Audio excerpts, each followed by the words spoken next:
and the few regional block agreements, there's ample opportunities for our entrepreneurs and for our innovators to start trading and to start pushing their products and services within the markets that are in the region as well as within the continent. I'm happy to know that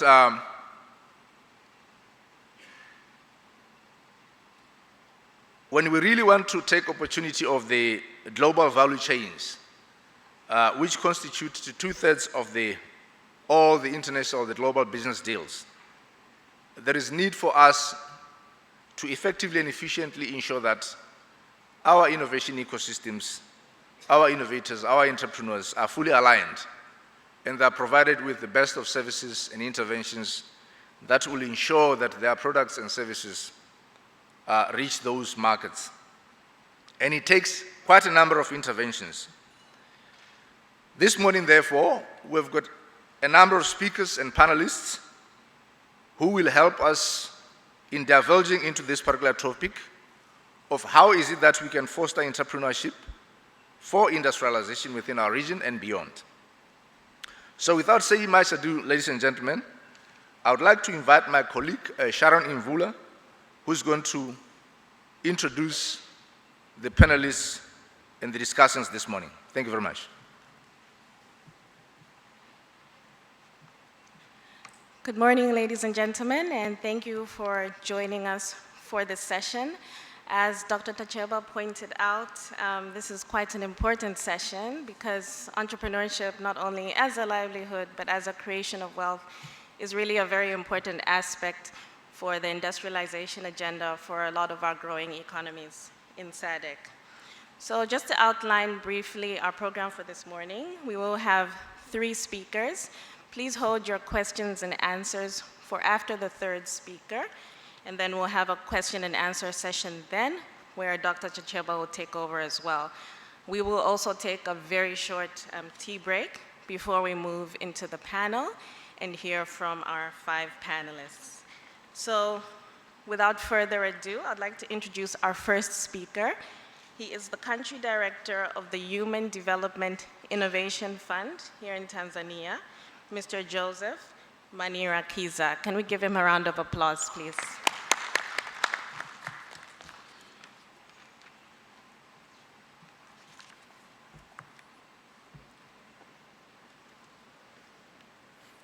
Good morning, everyone. I've been introduced already. My name is Joseph. I work for Human Development Innovation Fund. Since you are talking about entrepreneurship for industrialization, we know that innovation plays a critical role in reaching where you're going, I'm going to be talking to you about the project that we are implementing and basically what we have learned through it in a bit to basically to scale up the kind of innovation we'll be seeing. So what is Human Development Innovation Fund? This is a project, or rather a program, which has been set up by the UK Aid in partnership with the Commission of Science and Technology in Tanzania. And the aim is basically to, sorry, let me look at how it works. Oh, sorry. Yeah, so what we are looking at basically to achieve Tanzania, which supports and embraces innovation. That's our big vision. Yeah, you could say quite ambitious, but we believe that we are going to get there. And we do that, we just started with 3 key sectors that we are working in. It's health, education, water and sanitation that we have been implementing it. So we basically support them through a mix of a challenge fund kind of competition in terms of financial support, but also we provide technical assistance. How we basically do that, we work with the innovation ecosystem players by what we call Inspire, by supporting some of the key initiatives like key events or supporting the Innovation Week, or working with the innovation hubs and everything. And after that, we do identify some of the key projects within these 3 that we have identified, and we provide funding, like through a competitive kind of process for those who go through the very set of key criteria that we have set up. and we support them throughout until the end. Some of the projects last for 2 years, other 3 years, and we provide technical assistance as well. But on top of it all, we have to learn from what we are trying to pilot, what we are trying to implement, by sharing our learnings and our lessons to the key policymakers, other donor partners, and also the overall innovation ecosystem players.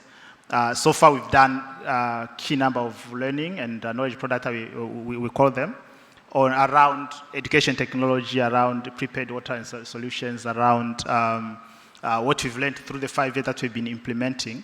So that's what we package as what we call transform, because the aim is basically to inspire the next generation of innovators, but also work with the overall innovation ecosystem in Tanzania to support those innovators, and then be able to learn from them for potential scale up to whatever we see. But what do we mean by innovation? Because we are Human Innovation Fund, so we had to start by, first of all, describing what innovation means. So you can have so many definitions, and there are so many versions of what innovation means. But for us, we just summarize as something that's new or improved, but that has to work. So if you look at that diagram, innovation is just somewhere in the middle between what is feasible, like looking at the technology that we have, what is desirable, which has got some kind of human impact, what is viable, something that can be scalable, and all that when you put together, like you have like innovation somewhere in the middle. So that's how we define it. But there's some other version of innovation definition, like this one that has been promoted by the International Development Innovation Alliance. For them, the innovation is as a new solution with transformative ability to accelerate impact. Yeah, but we all know that they go ahead and say that for innovation to be able to prosper, it has to involve some of the new and social and business models or policies. So it kind of cuts across. So sometimes it kind of make a mistake by just focusing on innovation as if it's just about technology and information technology, but it's more than that. I'm going to go through some of the examples that we funded, and you are going to see that some of them that do not actually involve IT at all. Yeah.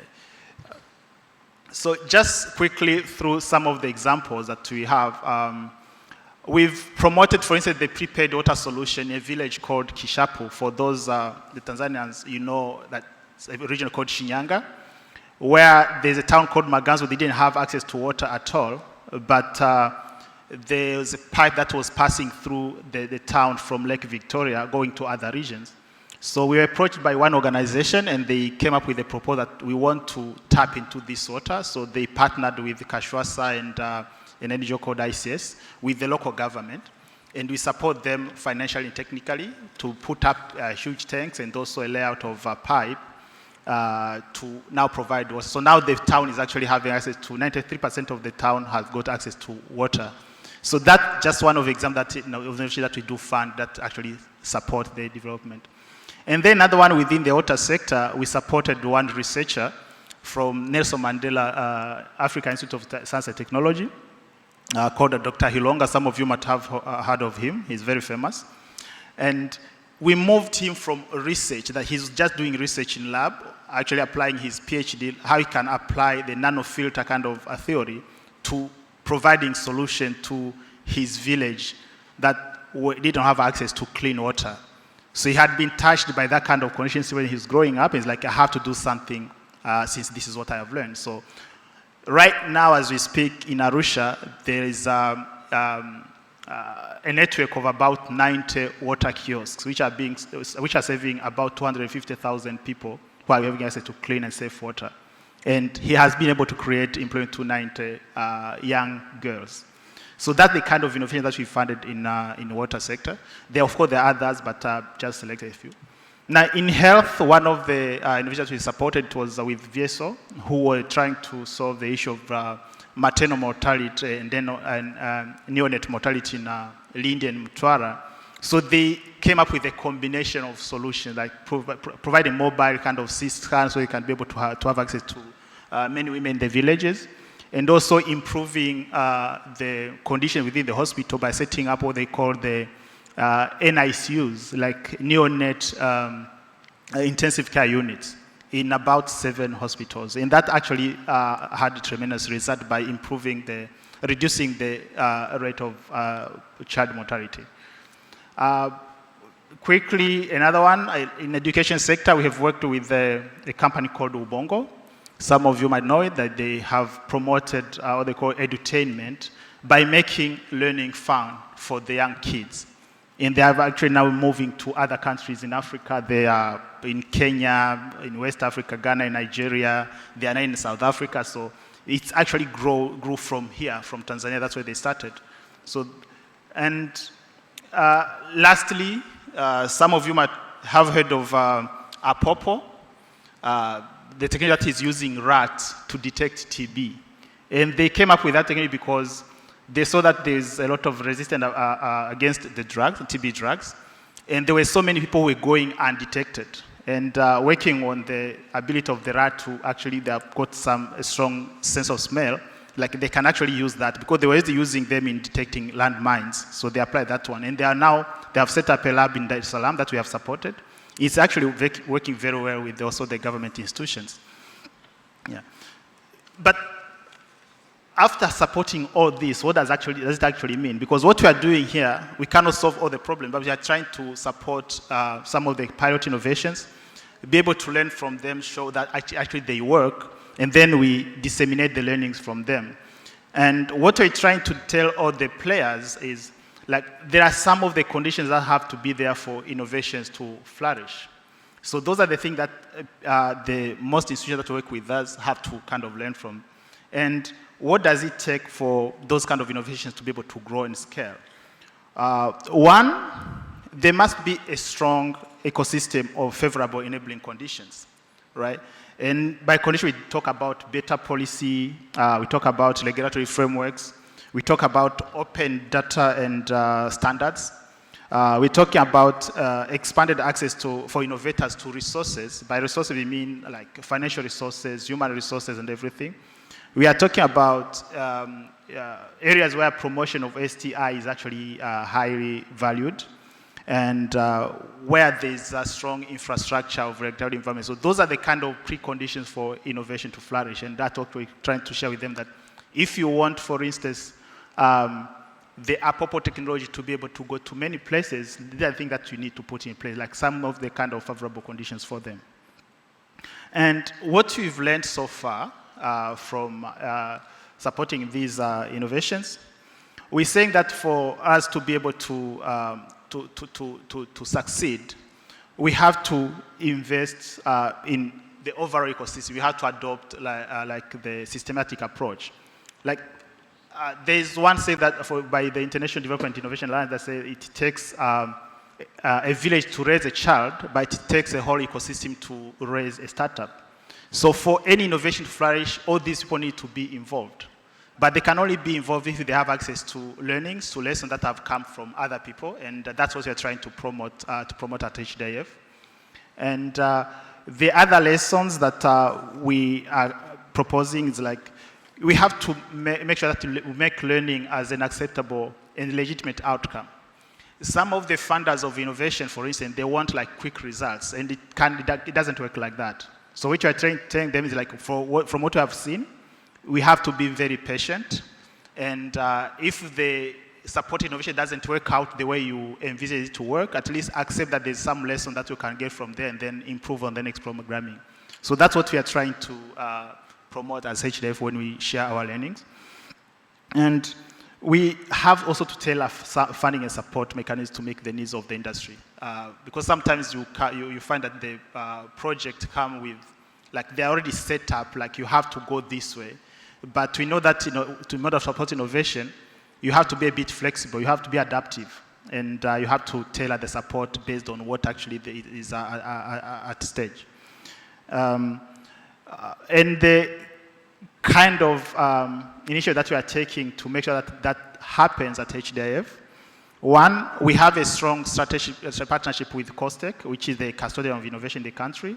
And you are trying to make sure that it's going to act more like a catalyst or maybe a bridge to the government institutions and what we are doing with them is to strengthen the capacity of the National Fund of Advancement of Technology, and FAST, if you have heard of it, to be able to scale up some of the innovations, but also provide some of the seed capital to the early stage innovation that are coming up.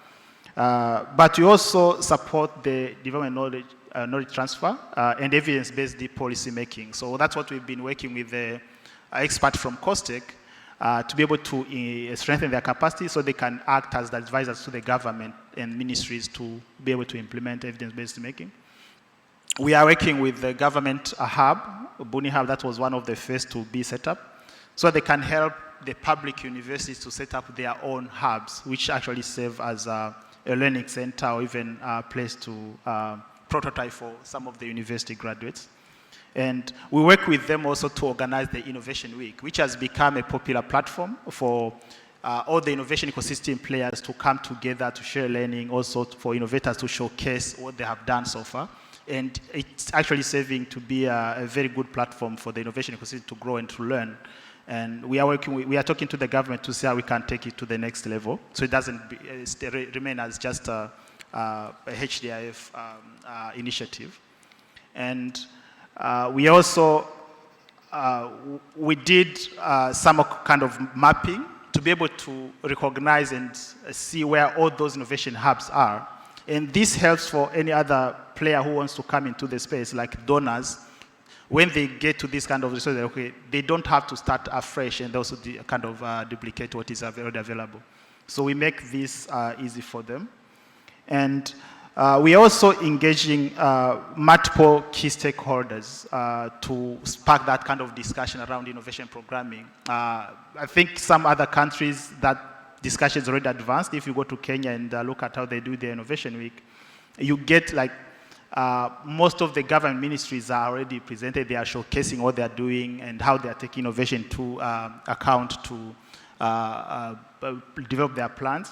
So we want that to happen not only in Tanzania but also in other SADC countries, because that's the only way that we can be able to advance and reach the industrializations that we are talking about.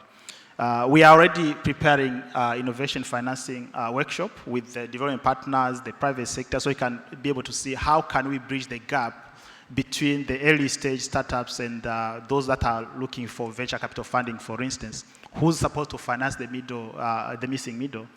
And we already talking to the government to organize a workshop with the key ministries to see how they can also incorporate innovation programming in their policy making. And that's what we are looking at. We are already talking to the Minister of Education to be able to organize that together. We're reaching out to universities and research institutions as well, because somehow there's a feeling that universities and academic institutions are being left out, which shouldn't be the case, because they're the ones who are supposed to advance this kind of learning. So just an example of kind of a product that we have developed, and my colleagues are in here. If you have a chance to meet up with them, they have a few copies that you can have access to. So we have developed like our reflection on what has been happening throughout the 5 years we've been operating in Tanzania, because it started in 2013. And we developed also a white paper on what we call gender and innovation. So if you have to have some learnings around that, how the two interact. And we are also promoting the digital principles of innovation. For anyone who wants to engage in a digital area, what kind of principle you have to follow. These are kind of standard principles that have been agreed upon by the community of practice. So basically that's what HDF is, and that's what we do, and that's how we promote learning from the innovation that we have been implementing. So thank you for your attention.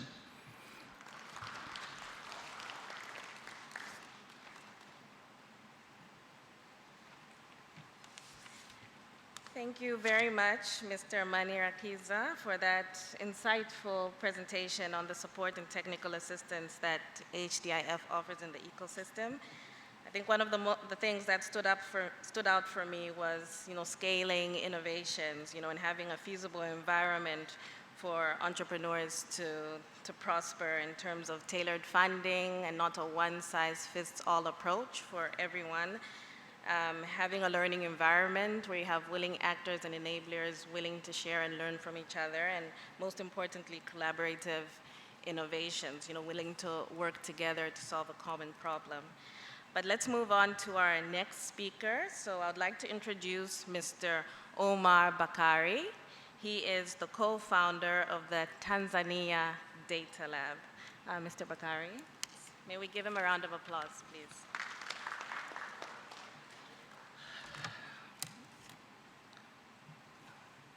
Thank you very much. Good morning, everyone. So,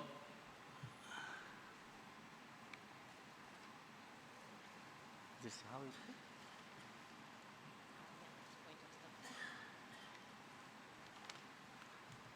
Huh? Or you can do that for me.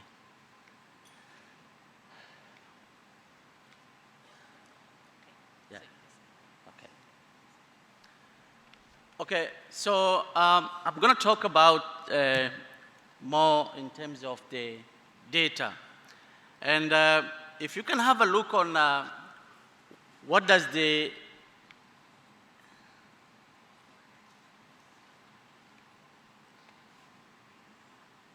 what is this?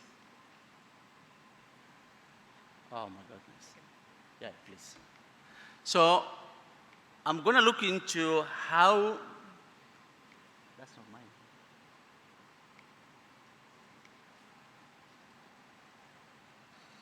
That's the wrong one. Apologies, we're having some technical difficulties here.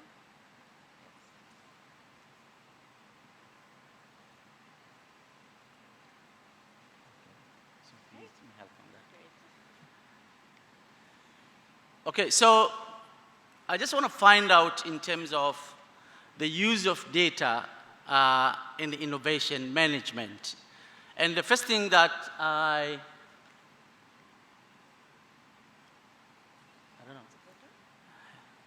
So the first thing that I look at it, how does the global communities and the local communities perceive the data that we want to talk about today? So do you want to go into the back of the...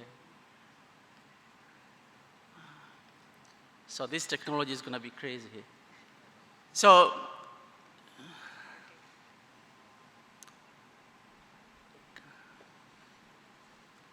oh my goodness. It's not a user-friendly because the thing is there.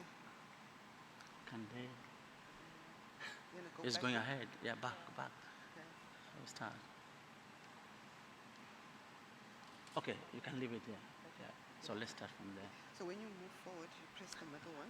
Can you just give us so that? Okay, so you move the middle one. Okay. Yeah, so just point it there. But you press it once.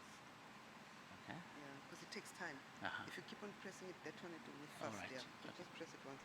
And then if you want to go back, it's that one there. Okay, so I will hold this Yeah. now. Okay, so you can see the perception of data from the global communities and the local communities that data is valuable resources. Data is the future. Data is confidence. So there are so many positive values that data are associated, and we have to maximize it. And then the key question is,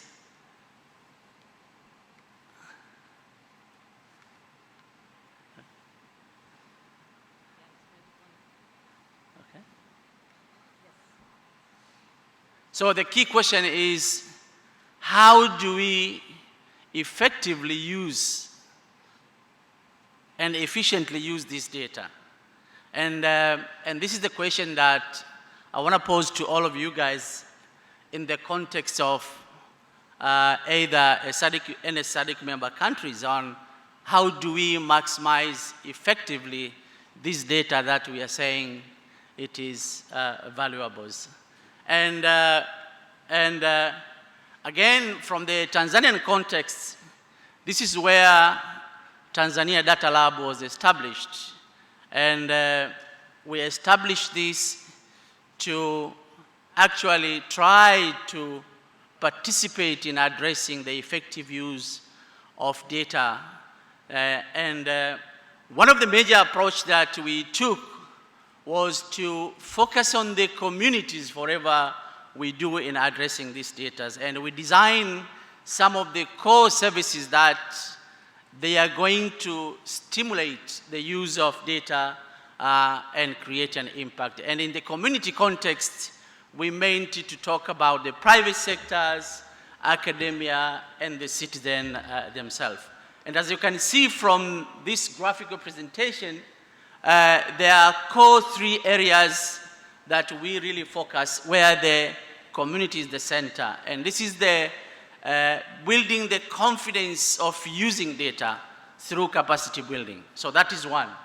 And the second one was to stimulate innovation that utilize data to make things happen, and we're going to see that in a minute. And another area is how we can use or develop data science solutions that address communities' problem. Okay.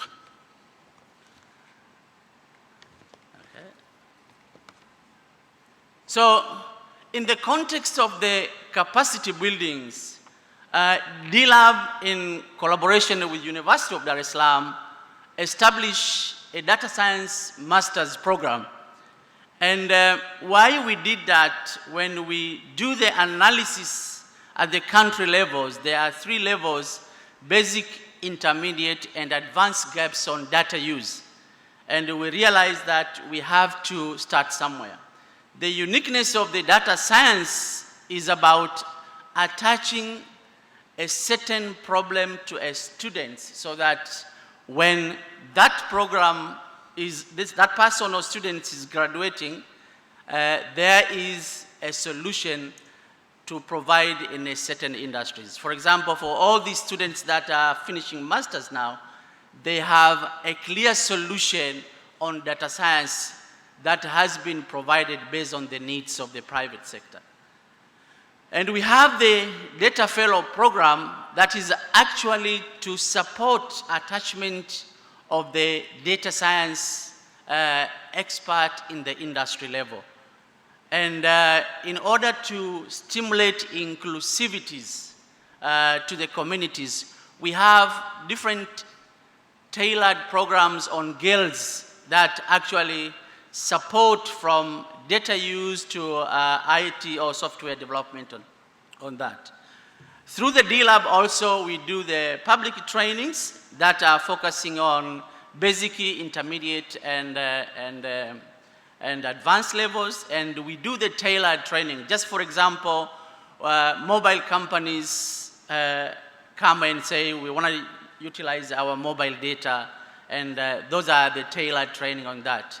In the girls program, we are working with the private sector as the part of their CSR to stimulate participation of young girls into the area of the data science. So that is one area. But I'm sure for this presentation, the major focus on innovation in data, and in our innovation component, we have Innovation Challenge Fund. And this Innovation Challenge Fund, it stimulates people to use data to develop an innovative solution that can either address a problem or create an opportunities. And how we do that, we're going to see that in a minute. And from the D-Lab perspective, we believe fund is not only support that can realize the innovative ideas that an innovator has. So we have associated innovation challenge with some targeted services or support services like mentoring, coaching, and linkages. And just for this pick, for example, this is a mentoring program where the master's students who are beneficiary of D-Lab scholarship are providing to innovative girls who are supposed to come up with innovative solutions on the problem that they have identified. So you are seeing from the advanced level support is coming down to the intermediate and basic level, where also those beneficiaries of the D-Lab scholarship are getting into the system.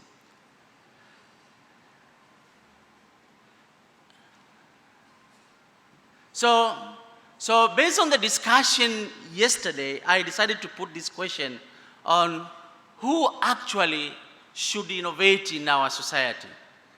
And in the discussion yesterday, I was hearing people saying the innovators, when they do this, then the government will do this. And what I believe is that innovation is for everyone. Innovation is for everyone. And in order for the entrepreneurial innovators to succeed, then the other players within the ecosystem also must innovate to make sure that things are moving into the right directions. If we believe on only a certain segment of the population need to innovate, that's going to be a challenge, because the innovation success is actually depends on the system approach. So how do we support data use and innovation management? And this is the core areas, particularly to make sure the utilization of data. Yesterday we hear about we cannot support innovators because they don't have information to market. We cannot support innovators because it is not relevant. Research has been disseminated, we cannot commercialize it. All these are associated with the issue of utilization of data. And in our program to support innovation, what we actually do is from the day one of the framing of the inquiry on where you want to innovate, that's where you have to start utilizing the data. Because every single step or phase that you take through the innovation process, you must have an evidence of your decisions. And from the framing of the inquiry to validation of the ideas, if you are developing an innovative solution that you want to give it to a client and you develop to the end and send it to the client, without validating it, there is a problem of wasting resources. Or if you want to commercialize the technology, if you didn't have the data on the interests on the investors, then you're going to cry and say there is no money to support, while it is not the case. So the data in our approach is filling in all the steps of the innovation process that somebody has been taken to make sure things are moving into the right directions. Just to give you one example, is in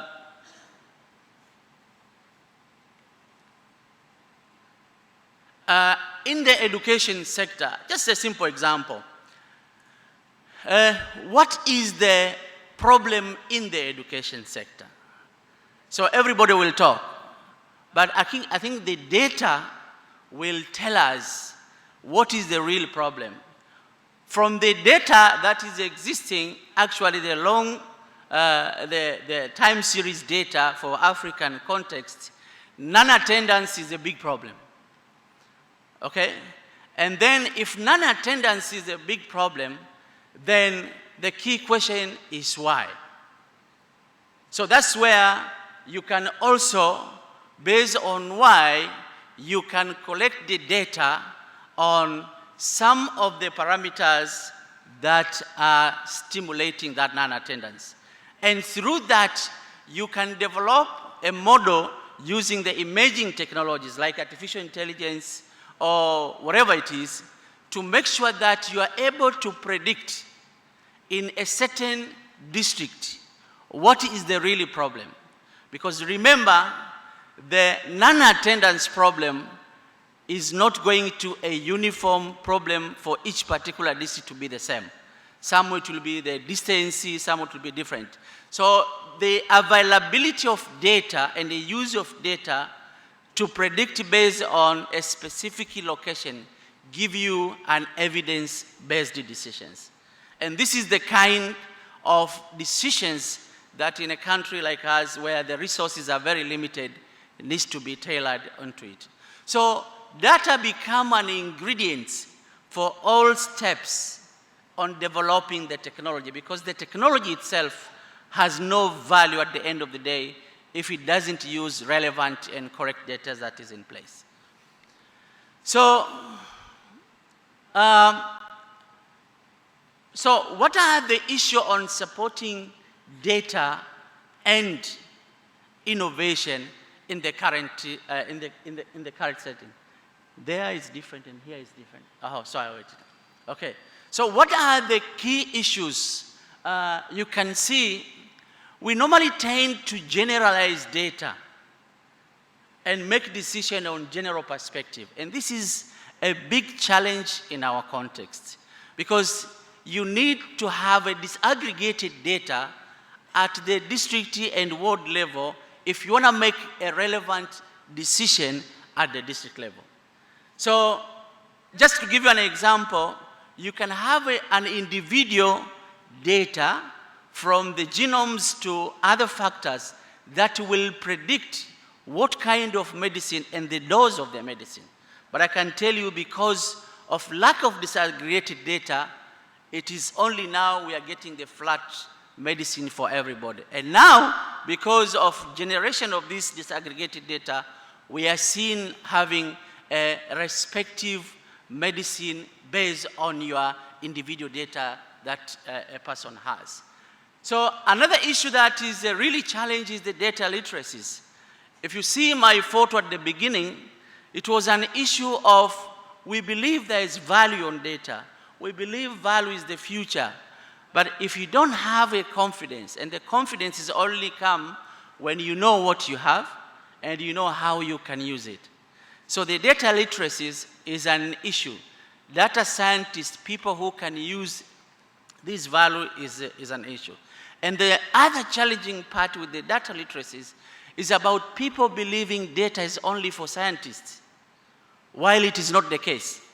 We have seen a lot of artwork from the data that stimulate community engagement on making decisions. So that is another issue. Another challenge the HDIF also as talking about is about the data accessibilities, where there is a need of data from the researchers, from the local government.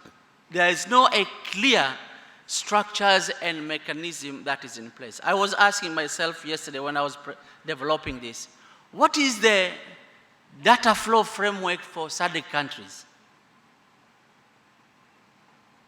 So how, if I'm an investor and I want to find out the market opportunities, what is the structures that stimulate these data flows?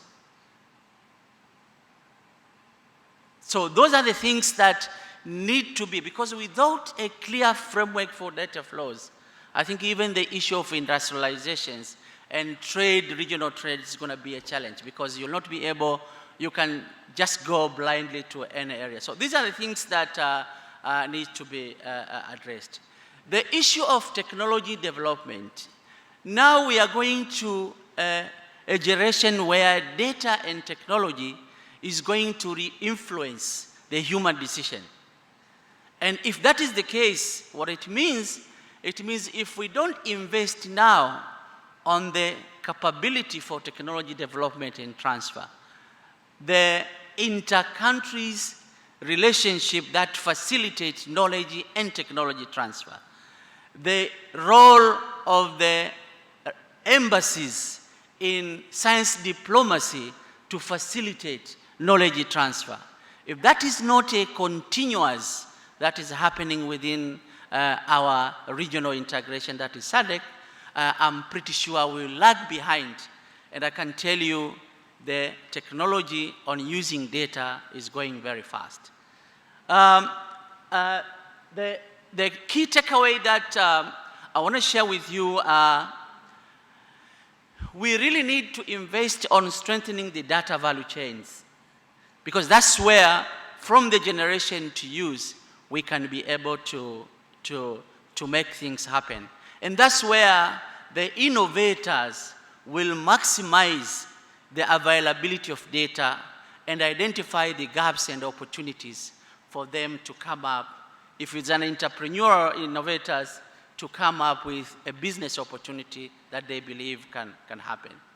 And another issue that is, I want to take you guys to take away, is it's about thinking all things start from where the community are. And that's where you can innovate and make money. That's where you can innovate and make an impact. And I can tell you, if you don't have a clear strategies on data revolution at the subnational level, I believe the availability of data and the accuracy of data at the national level is going to be a really problem. And if at the bottom there is a garbage, at the higher level it's going to be the same. So these are the key takeaways on how we could stimulate innovation and data to make things happen. So in a nutshell, those are our experiences, and if you want to know about the impact of data and innovation for innovation we have developed, feel free to come and save your date for 2nd to 6th December. We're going to have a global event that everybody is coming to share the experience of using data and create an impact, either making a business or addressing a solution to the community. Thank you very much.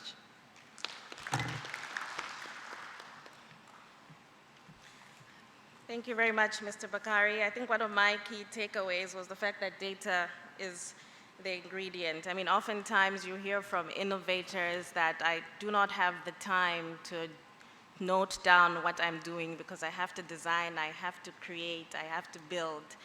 But if you do not have evidence of this building process, then your solution cannot be commercialized, and this becomes a challenge.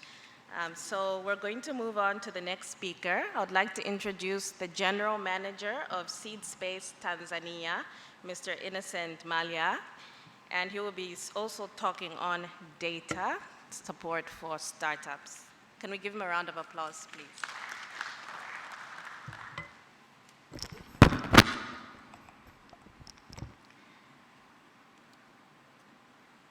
Good morning, ladies and gentlemen. My name is Innocent Malya. I'm a General Manager for Seed Space Dar es Salaam.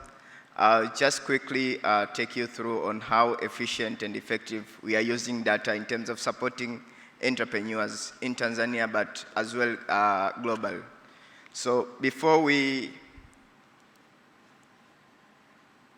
go direct to the data-driven support, I'll take like few minutes, 2 of them, just to introduce what SeedStars and SeedSpace and what sort of things that we are doing. So SeedStars is a global company with the main mission of impacting people's lives through technology and entrepreneurship in emerging markets. So we are doing this through our main 2 pillars, which is the investment side, but another pillar is the entrepreneurship education. So the investment side, we actually invest in an early stage startups. The ticket size of $50,000 up to $5,000 US, and our main sectors that we as SeedStars we are most interested in is agriculture, education, energy, financial inclusion, and health. So all of these sectors should have a tech component in it. So if it's agriculture, should be agri-tech. And then in terms of the entrepreneurship education, we are actually running different programs and events that can actually help these entrepreneurs to succeed, even not only raise money from our side, but also from different other venture capitals. So these 2 pillars, we have built them under a very big foundation that we have been building for the past 6 years, which is a community. And then the community, it's where now we have the network of hubs, whereby these change makers, the entrepreneurs can work from. And these are called Seed Space. So currently we have them, we have 15 of them in the world, and 5 of them are actually in Africa. And we have also been able to build a network of stakeholders, like 100,000 that can actually interact with these entrepreneurs and change makers and bring impact to the society. So the main objective of ours is to provide founders of startups with the access to the equity. But what we have seen in terms of increasing the capital penetration or the capital towards these founders and startups, there is a bit of, in terms of quantity and quality, there is high mismatch, and of course it differs in different countries. And that's why we came up with different programs and events that can actually help these entrepreneurs now to increase the quality, but most important also the quantity, and to attract and absorb more of the investment that are actually out there. So these are the kind of the programs that we are actually serving. You can see it's from early stage, from nascent up to the mature stage. Now, in terms of data, how are we using data? So in the current century, data is said to be the most valuable currency, right?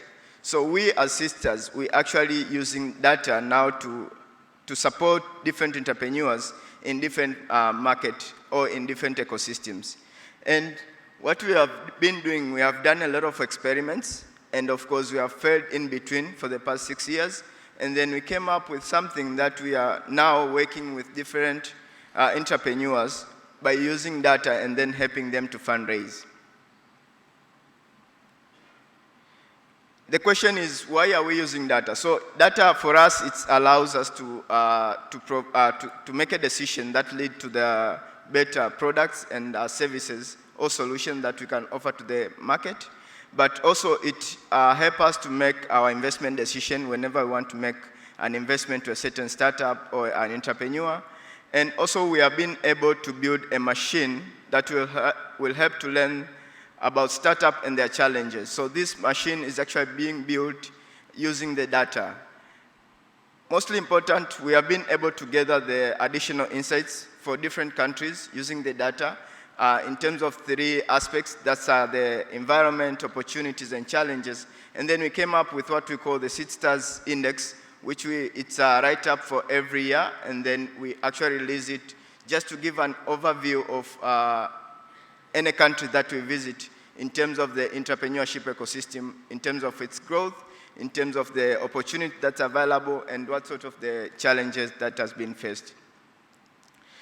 So after all this experience, we came up with this new program, which we call the Investment Readiness Program, which is actually designed for entrepreneurs in terms of we are using more of data, and we help them to save time and energy in terms of fundraising. So most of the time right now, if you ask the startups, what sort of challenges that you are facing, they'll tell you like, you know what, I have this very good idea or I have this very good solution, but I don't have capital. But you might find out if you ask him like 2 or 3 questions, you're actually being lost. Like they cannot even provide what sort of things that they can do for the investors. So this is actually the program that's helped them now to understand what sort of things that investors are looking, but also provide them with the status quo, where are they in terms of the fundraising. And within this, we have been able to develop our own internal tool. We call it the Investment Readiness Score, which actually now shows to the founders in terms of transparency. First and foremost, so it shows how the investment ready they are. That's number 1. But number 2, it shows what sort of expectation that investors do have in different kind of stages that they need to raise. So if they are looking for an angel investor, or if they are looking for A-series investor, we always tell them the A-series investors are looking startup with this kind of a team, or with this kind of a product. Yeah? And then the other thing is it shows them where is the best place, or the places where they need to spend more time in terms of improving their scores. So these scores are actually being monitored, depends on the number of months that these startups are actually staying to the program.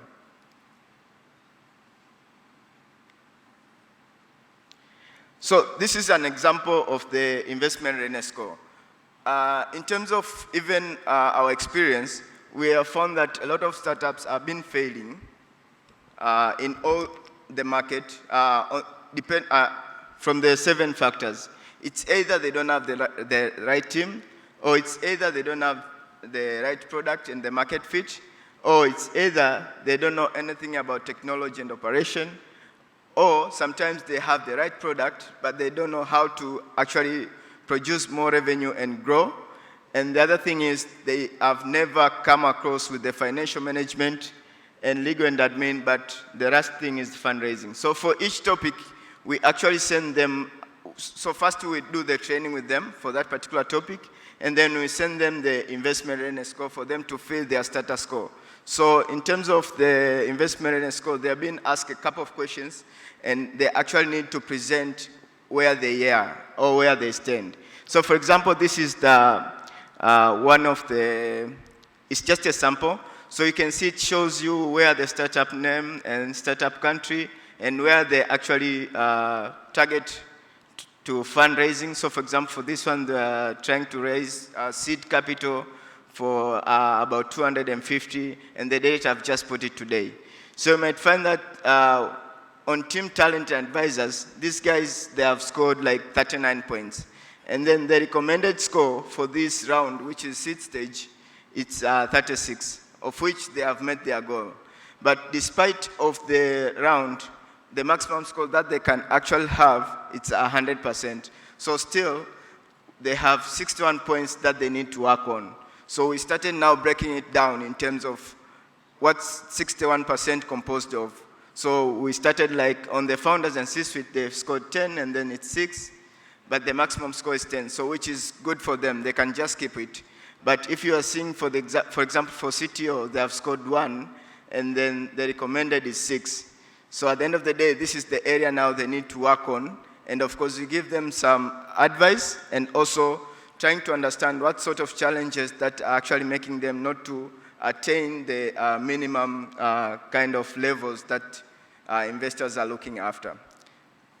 So we are doing this for all the 7 topics, and of course we come up with a general summary and recommendations, but also mostly important, as we are a global company, we are also comparing them with different countries that we also run the investment readiness program. And of course, this, the comparison is actually based on the industry. So if they are working together in terms of agriculture, so we are also giving them time to share and learn from each other.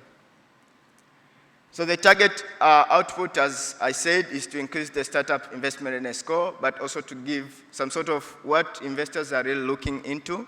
And of course, we actually learn through the process in terms of identifying the problems and challenges, and of course, solve them through whether by workshop, webinars, mentoring, and advice. But also, we are providing them access to the best tools that they can use. So for example, if they don't have the financial management tool, we actually provide them with the access so that they can actually put their financial data together. But also we do network introduction. So this is actually when we thought like this particular startup can actually now go and raise money. We can actually connect to our different kind of investors, or we can actually invest on our own. So, we are in the final process in terms of partnering with SAIS, in terms of deploying this program for the next 18 months in 10 countries. And then, so what we'll be looking after, we'll be doing local boot camps in these different countries. And then we'll be awarding the investment readiness program after selecting some of the startups that have been passing through the boot camp. And then now they go through the 3-month program that's actually covering the investment readiness.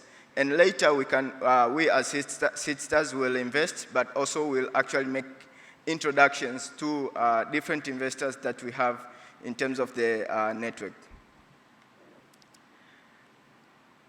Yeah, I think that's all from my side, but just to highlight on, I think yesterday there were a couple of questions that were raised in terms of funding opportunities and stuff, but from our side, what we think, we are seeing is there's a lot of funding opportunities, but in a real sense, these startups are not even ready to absorb these capitals. So it's high time now for these startups or to come together or to even, to go through different programs that they can enhance them to absorb different kind of funding opportunity that's available in the world.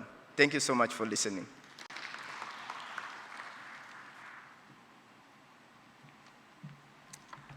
Thank you, Mr. Malia, and thank you for giving us insight on how you equip entrepreneurs with the investment readiness program. I don't know if I should point potential entrepreneurs to you as well after the session.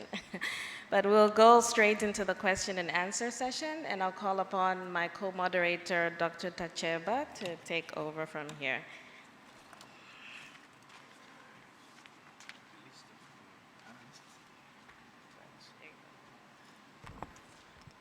Right. Thank you very much for those very elaborate presentations. In my perspective, I think what they have done is that they've laid the foundation in terms of this discussion going forward.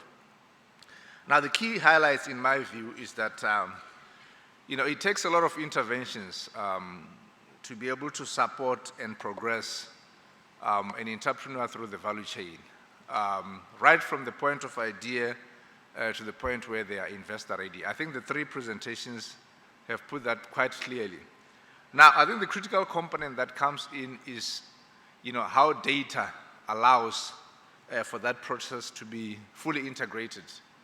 I think it was initially from Mr. Bakari, who was very clear in terms of, look, without data, you really cannot be able to inform what your next steps are.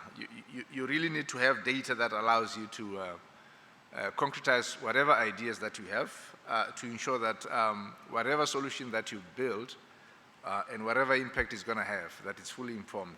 And that also helps when it comes to sorting out the financial aspects. Now, having said that, at this stage, I thought it would be most appropriate to open the floor before we get to the panelists, whom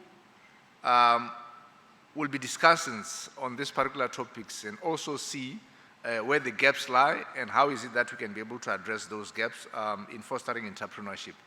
But I think I would allow some burning questions from the floor so as to give perspectives or to get a better understanding in terms of the three presentations that have been put before us. So I believe that there are people that have got roving mics or that the roving mics are on the tables, and I'll start taking questions from now. So the floor is open.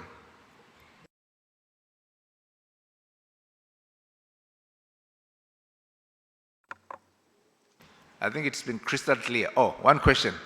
Right over there. Thank you, thank you. A question to Mr. Bakari and then Mr. Malia. To Mr. Bakari, where do I go to get data that you've been talking about? Is there an institution? Do I go to government? Do I come to university? Or where does it reside?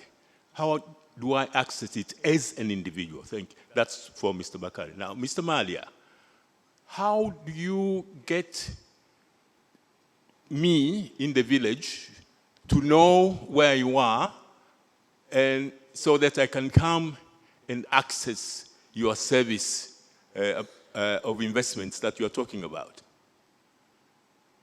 Do you advertise? How do you get people to get to know you? That's the question. Thank you. Right. Before you answer, Mr. Bakari, I think I'll take a few more so that by the time we respond, we've had a few more that comes on. Yeah? Any more questions from the floor? Gentleman right over there.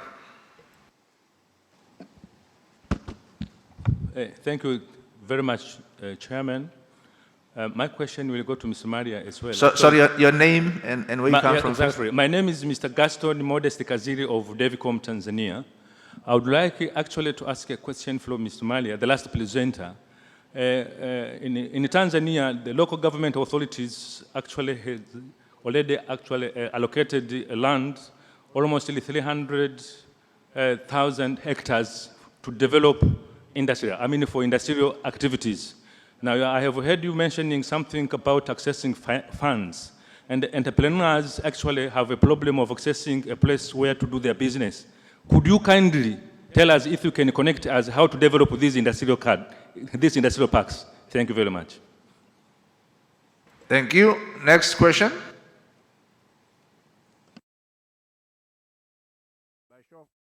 By show of hands.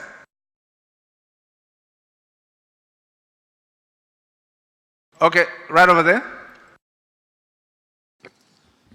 In Tanzania, there is a law that prohibits data kind of broadcasting until they come from the government agents. How do they work with Tanzania department that is like actual authorized to give data so that it does conflict, the law? Thank you. Any more questions? Madam over there.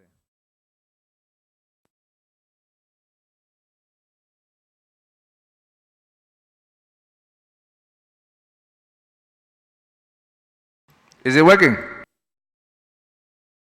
Try the one next to it. Thank you.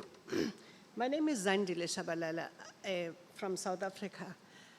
The gentleman that just presented the illuminating innovations on incubating small businesses, I'm keen to understand that.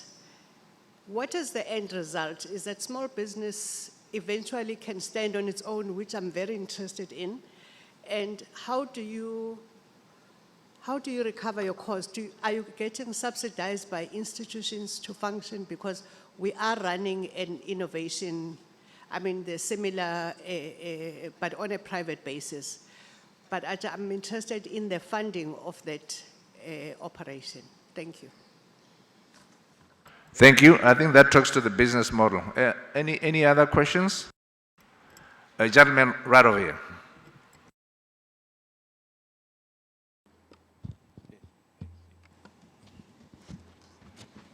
This is Dr. Salum Kihemba, Executive Chairman, Kisan Group.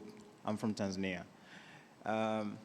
It was really thrilling to hear about all the initiatives and projects that are in place right now to empower entrepreneurship in the SADC region. But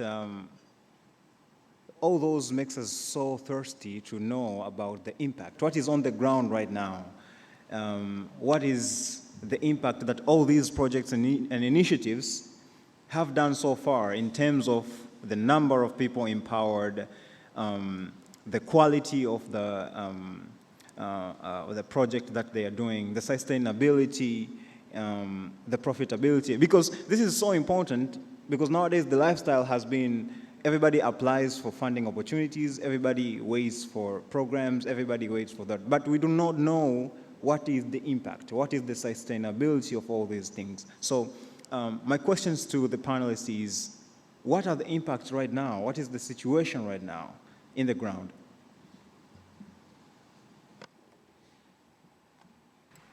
Right, thank you very much. I think I'll allow the speakers to respond to those questions.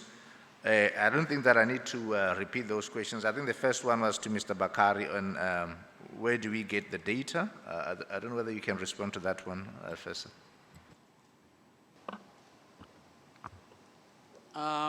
Thank you very much for your question. Where do we get the data? I think it all depends on the idea that you want. It doesn't mean that all the data needs to be centralized in one place.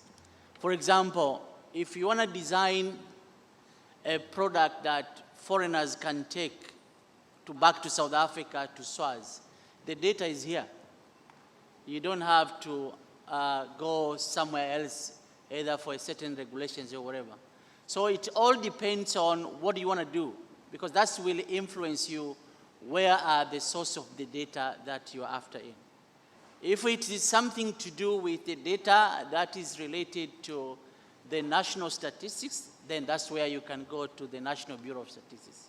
But for example, if you want to know what is the needs of the mobile phones operators, then you will have directly to go to that particular potential clients for you to understand the needs and design your innovative ideas based on that. So I think there cannot be a clear, and that's why whenever you ask on what kind of data do I need, then the first question will be, where can I get those data?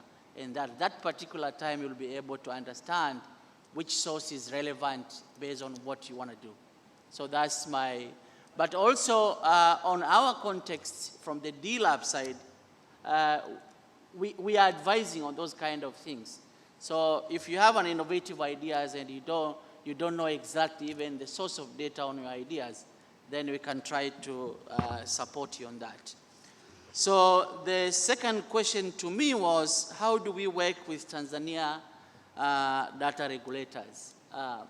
From the D-Lab side, we have the formal MOU with National Bureau of Statistics, so that when there is a need of the national data, then we request them. And that's the procedures. But again, there are a lot of innovation that needs to happen from the consumer perspective, from the client perspective, that doesn't need the national data. Again, it only depends on how you figure out. Just an example, the HIV dropouts for people who are testing positive is very high. And now we are figuring out how we could design services that are tailored to those who are dropout. But how are you going to know those who are dropout?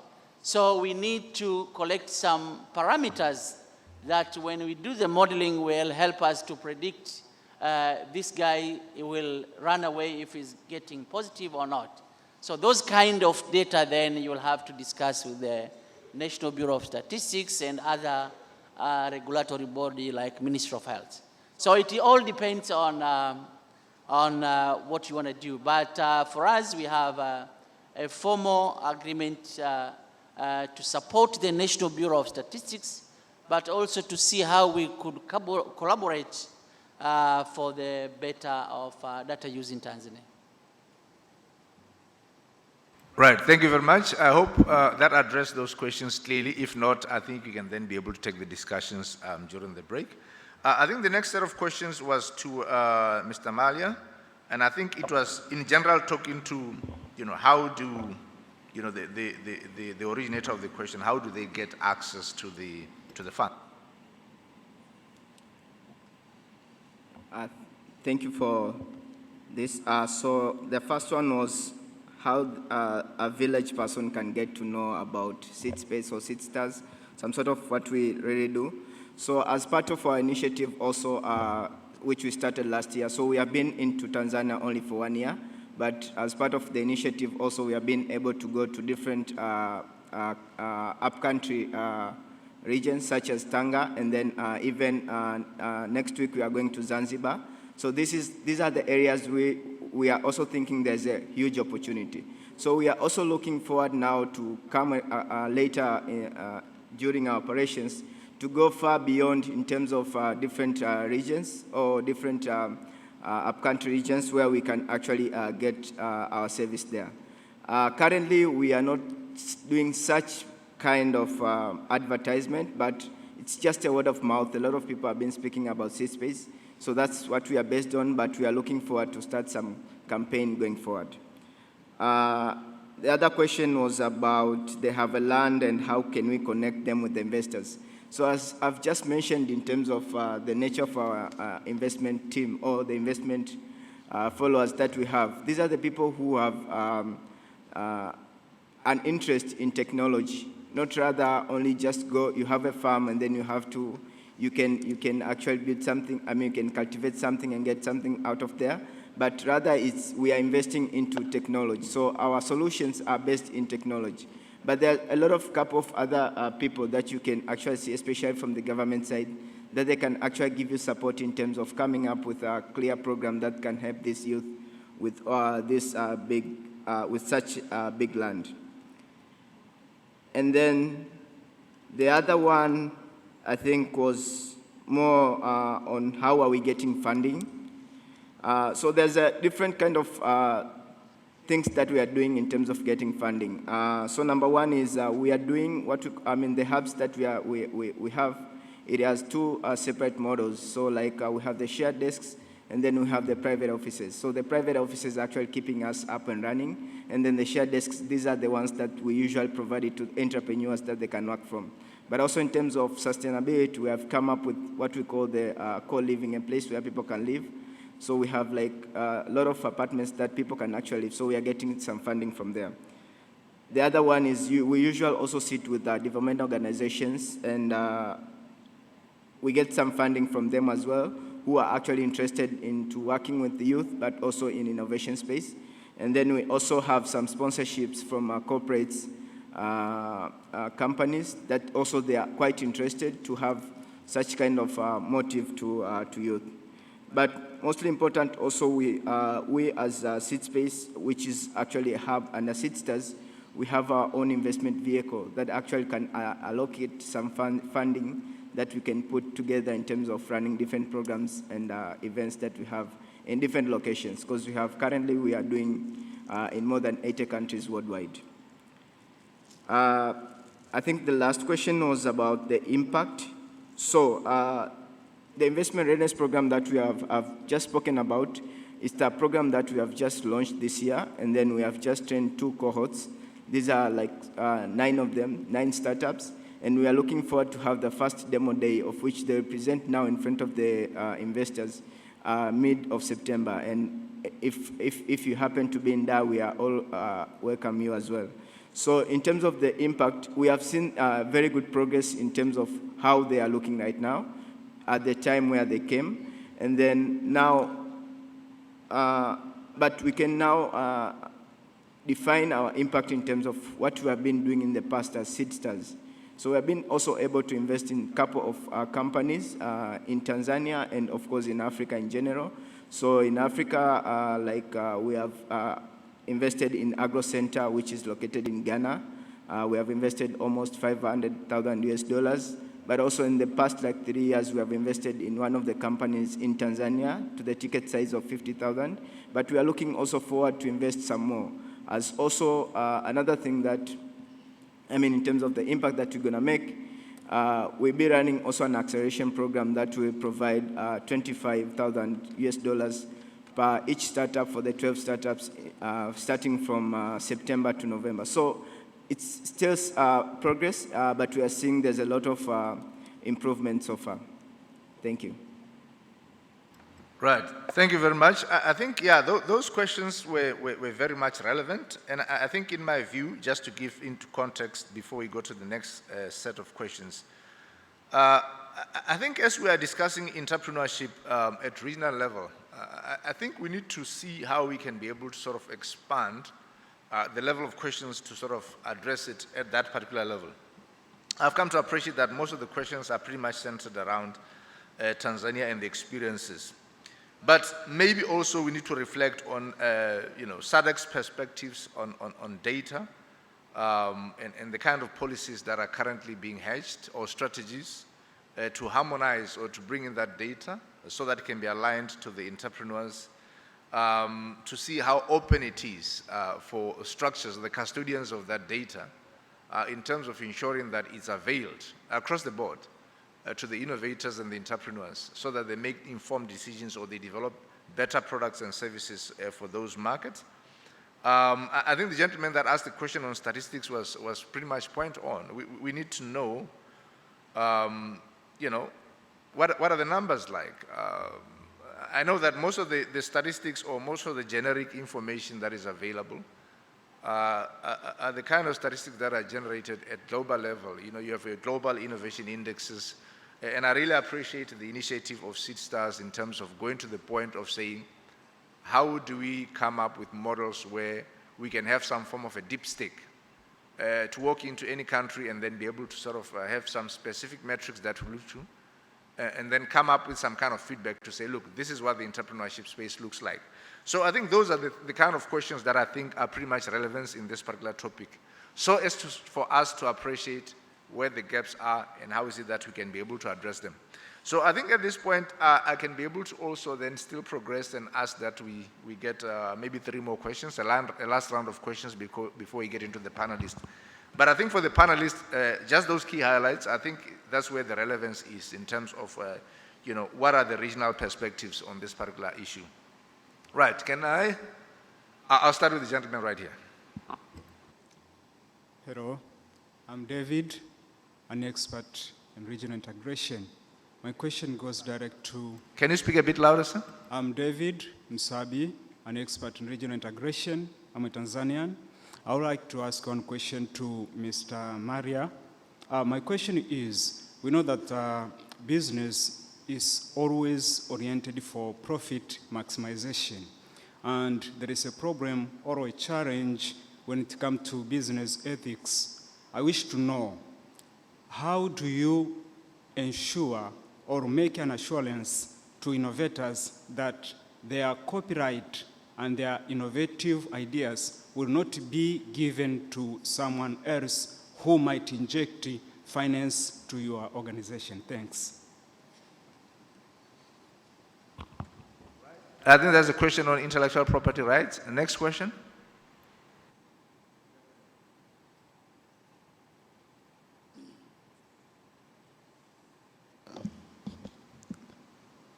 Hello, my name is Charles. My name is Engineer Charles, and my question goes to Mr. Malia. And in connection to what Mr. Bakari presented, he said innovation, everybody has to be an innovator.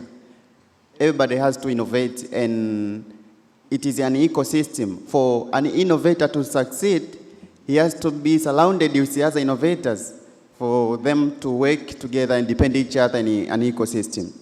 Now the question is, as Mr. Mali have said, he has a readiness score. That means you have to, what he does is like to assess an innovator if he really knows what investors looking for.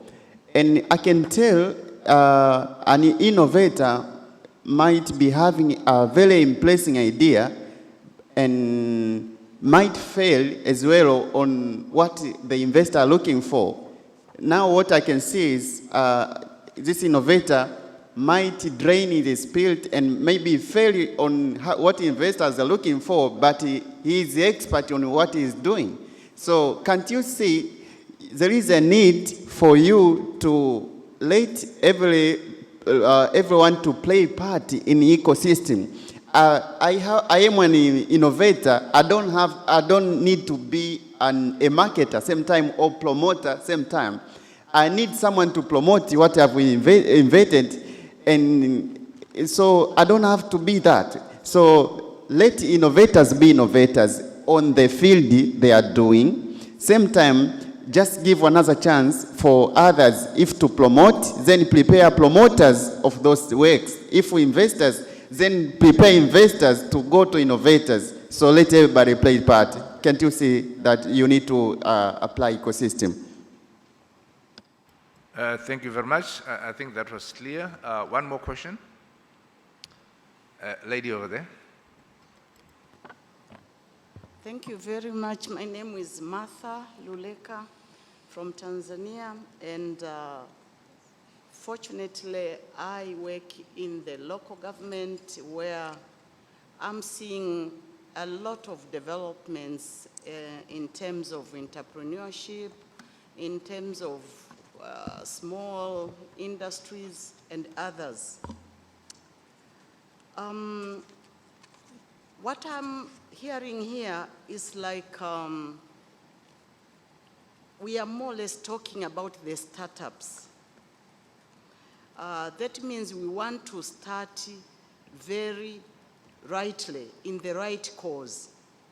But at the same time, we have already started long time before we came to this meeting. These small industries are there. And to me, it would have been so critical to learn how to nurture and mentor the current, the ongoing industries which have been established before or without the kind of knowledge which is being imparting here. And I was also thinking, and now I have to think aloud, now where do we take the findings, the research findings into application?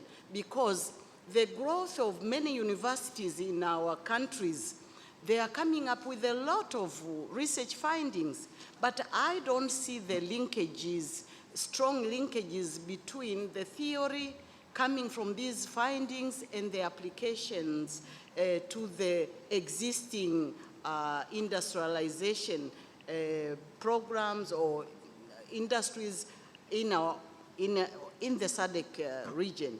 But it is from this thinking I want to say that maybe we could have had some experiences from other countries which have performed better by nurturing or mentoring the existing industries or small and medium enterprises existing in different countries. Thank you very much. Thank you very much. I think if I hear you well, you're basically making a distinction between specific focus on startups and what you tend to be existing small industries that needs to be nurtured, still within the same framework of entrepreneurship. So I think they will respond to those. At this juncture, I think I'll allow the presenters to reflect on the questions that have been put forward. I think the first one was on protection of intellectual property, I think, and that went to Malia.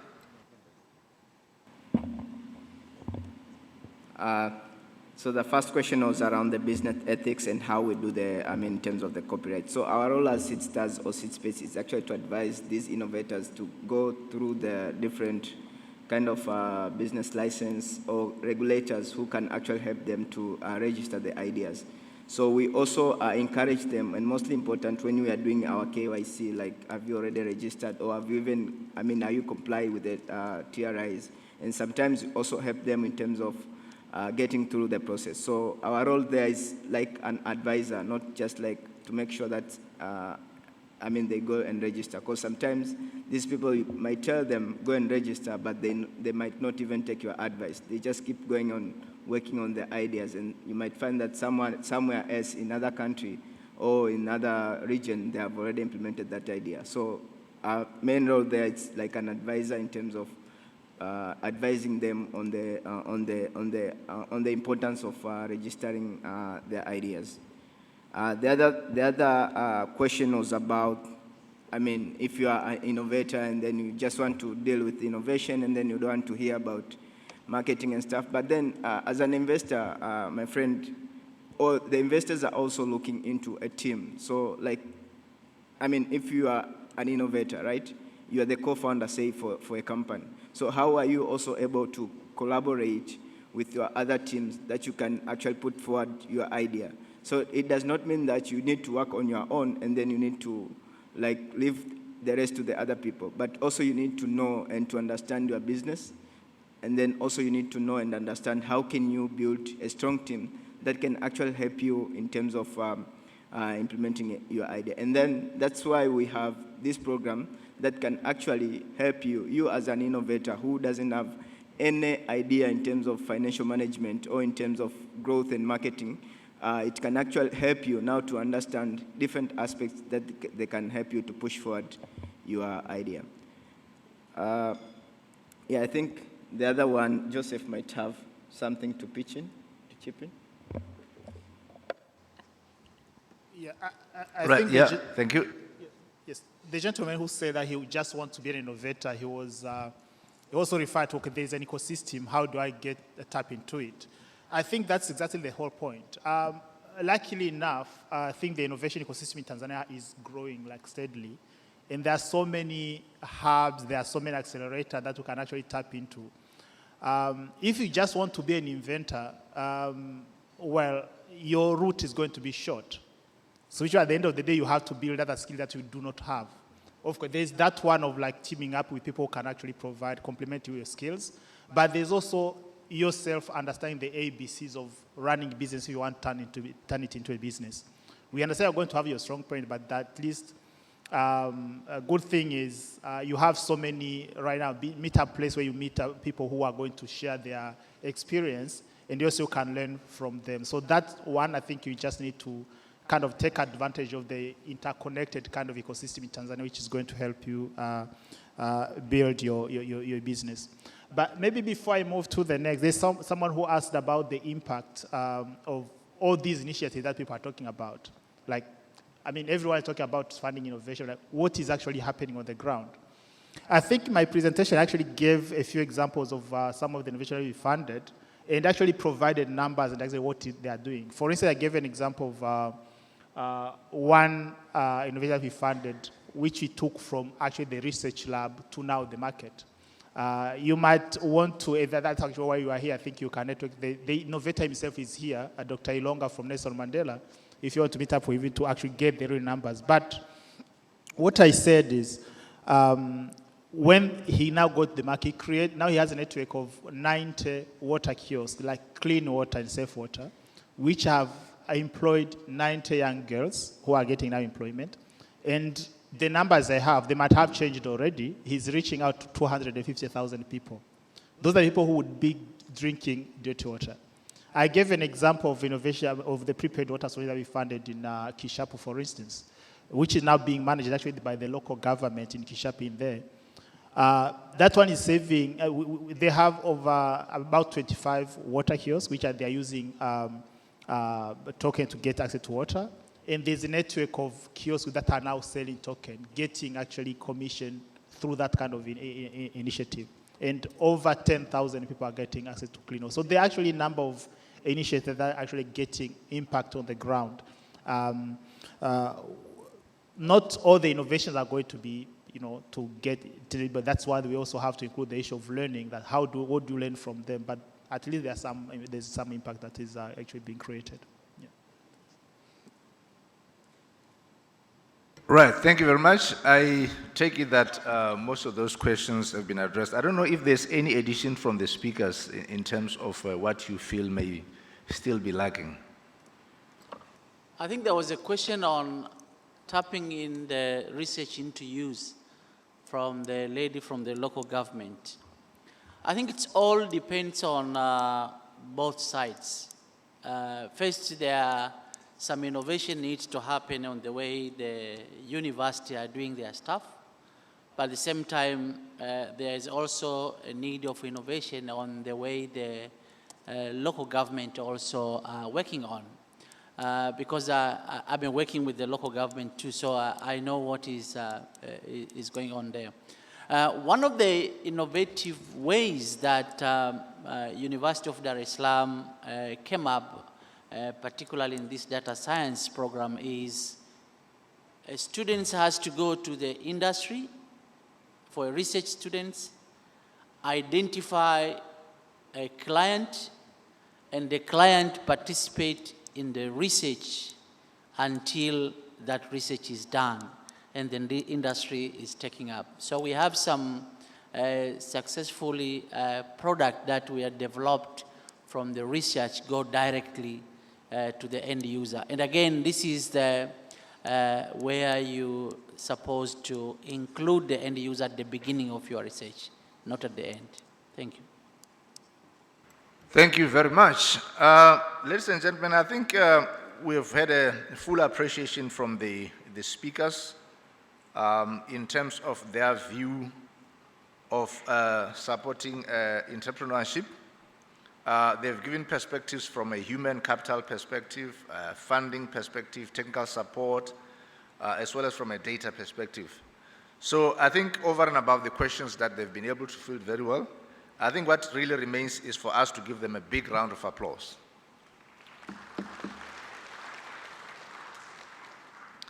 Now, having said that, we do have a panel of discussants whom their role is essentially to reflect on the presentations as well as the questions that were coming from the floor, still within the same context of us appreciating how is it that entrepreneurship can truly have a big, significant impact on industrialization on the SADC ecosystem. So without any wasting any time, I would ask that for starters, the panelists each starts by giving us a 1-minute roundup about the institutions where they come from and what it is that they are doing that is talking to entrepreneurship support, especially what gaps are they addressing and how is it that they're doing that. I'll start with Ms. Caroline Ekarisima, the CEO and founder of Apps and Girls.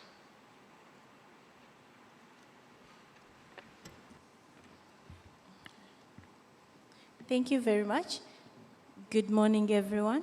My name is Caroline Ekarisima, and I'm the founder of Apps and Girls. Apps and Girls is an organization that works to empower girls and young women with ICT and entrepreneurship, and we also provide mentorship and incubation to girls and young women of ages from 14 up 24 to be able to create different innovations and participate in the economic development of our country and of our region. This is how we work. We have programs which work with secondary school students, whereby they are also empowered to be able to contribute, creating startups using technology. This is a group which has been left behind. Many people have not really worked with this group, but they really have brilliant ideas and they are a big resource to our country. And I feel like all SADC countries should also look into this resource. And another program that we run is we are actually implementing this and by the support of SAIS, the South African Innovation Support, which has helped us to implement 2 projects. And one of the projects is called Jovia, which provides advanced IT training and entrepreneurship, and also developing a virtual incubation hub for women. So what happens here is that we recruit girls who dropped out of school, who are between 17 up 24. These are girls who have spent 5 years, 2 years out of school. They're just at home. Some have done petty jobs. They have become housemaids. They have done really a lot of stuff to survive. But we bring them into the ecosystem, such that they're able also to earn a living and also to acquire a skill which can take them back to employment. So far, we have recruited 36 girls whom we've worked with, and by September, they'll be graduating. In this time while we've been with them, some have already acquired a very high competency in web design. They're able to develop websites of any company right now.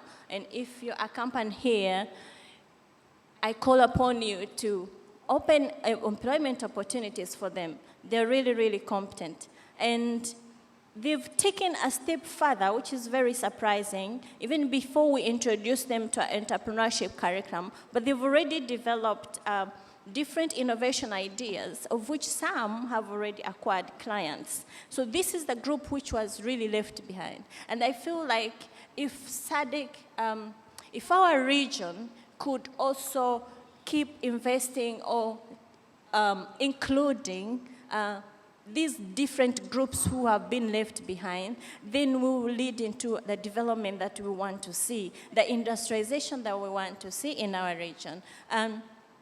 More to that, our second project, which is also supported by SAIS, is a skill development program for girls who have graduated in the IT sector with different degrees in the ICT-related field, while we provide them with very advanced skills that relate to the job market that is available. That capacity building helps them to be competitive. For example, we already have 15 girls who are undertaking artificial intelligence classes, machine learning classes, and advanced programming for mobile application development and different systems development. And also, they're also, with the partnership of Microsoft Africa, they're also undertaking Microsoft certifications.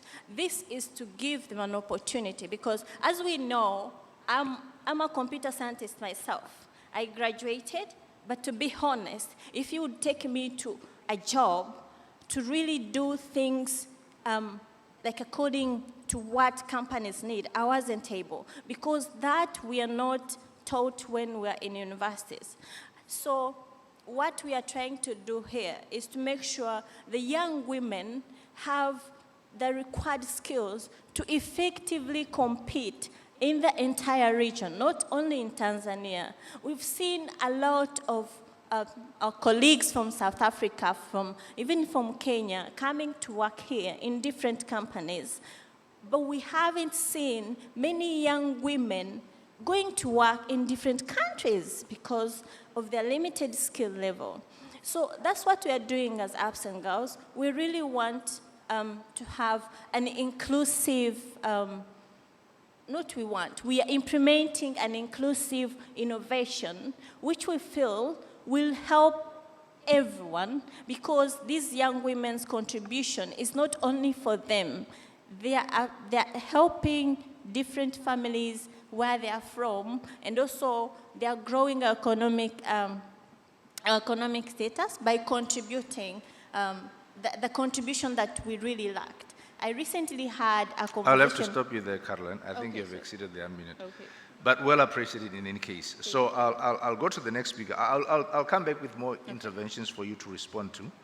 I'll go to the next panelist, Catherine Rose Barreto, who is the founder of Pamoja Initiatives, to also reflect on that aspect of where they're coming from and what interventions from an entrepreneurship perspective are they bringing on board. Thank you so much. So just to clarify, I'm actually the co-founder of an engineering venture called 10, which is based in Dar es Salaam, but we have been working across the region. Our aim is to retool graduates and to upskill IT talent through our project-based experiential learning programs. We've graduated 2 cohorts at the moment, one in Lesotho, where we were doing skills transfer around scalable internet network infrastructure using a multi-vendor approach and a very industry-focused approach. So our focus was around software from Juniper and Cisco. And it was really interesting for us because we were able to bring together participants, 60% from government, 60% from private sector, 30% from government, and 10% which was students. The gender split wasn't what we would have hoped for. We only had 7 women out of the group of 25. So this is something that we are cognizant about and definitely working towards changing. Our second graduate cohort is out of Uganda, where we ran training in advanced network engineering. And in Uganda, our split was definitely much more what we were looking for. And we had 20 men and 10 women. So it's something that we are working towards. Previously, in 2011, I co-founded Tanzania's first privately funded innovation and co-creation hub called Kinu, which ran from 2011 to 2017. So for us at 10, and in my previous work at Kinu, our main focus has been around the skills gap. And not just around entrepreneurship skills and business skills, but we're really focused at 10 around hardware and software skills. And this is something that we found to be really critical. And as Caroline spoke, it's not just about what you're getting in the academic setting, but what is industry looking for. And we're working across the region with private sector to be able to provide talent across the region. And one of the reasons that we looked at going out of Tanzania first and piloting and then coming home was we wanted to take a look and see the appetite. And we found that the appetite for skill is incredible, and that we can grow this skill on our continent and we can export it around the region. And it's exciting for us because we've put together a new learning methodology and pedagogy that we are testing that involves more practical and problem solving with industry focus. And we're looking at a multi-vendor approach because we've noticed that the private companies that we work with, the HR managers that we work with, are looking for multi-skilled, multi-vendor proficient engineers. Thank you. Thank you. Thank you very much for that reflection. I'll quickly go on to Mr. Jumane Mtambalike, the CEO of Sahara Ventures. Hello, everyone. My name is Jumane Mtambalike. I'm the CEO and founder of Sahara Ventures. We have a startup accelerator called Sahara Accelerator. We do what we call corporate sponsored accelerator and venture-backed accelerator.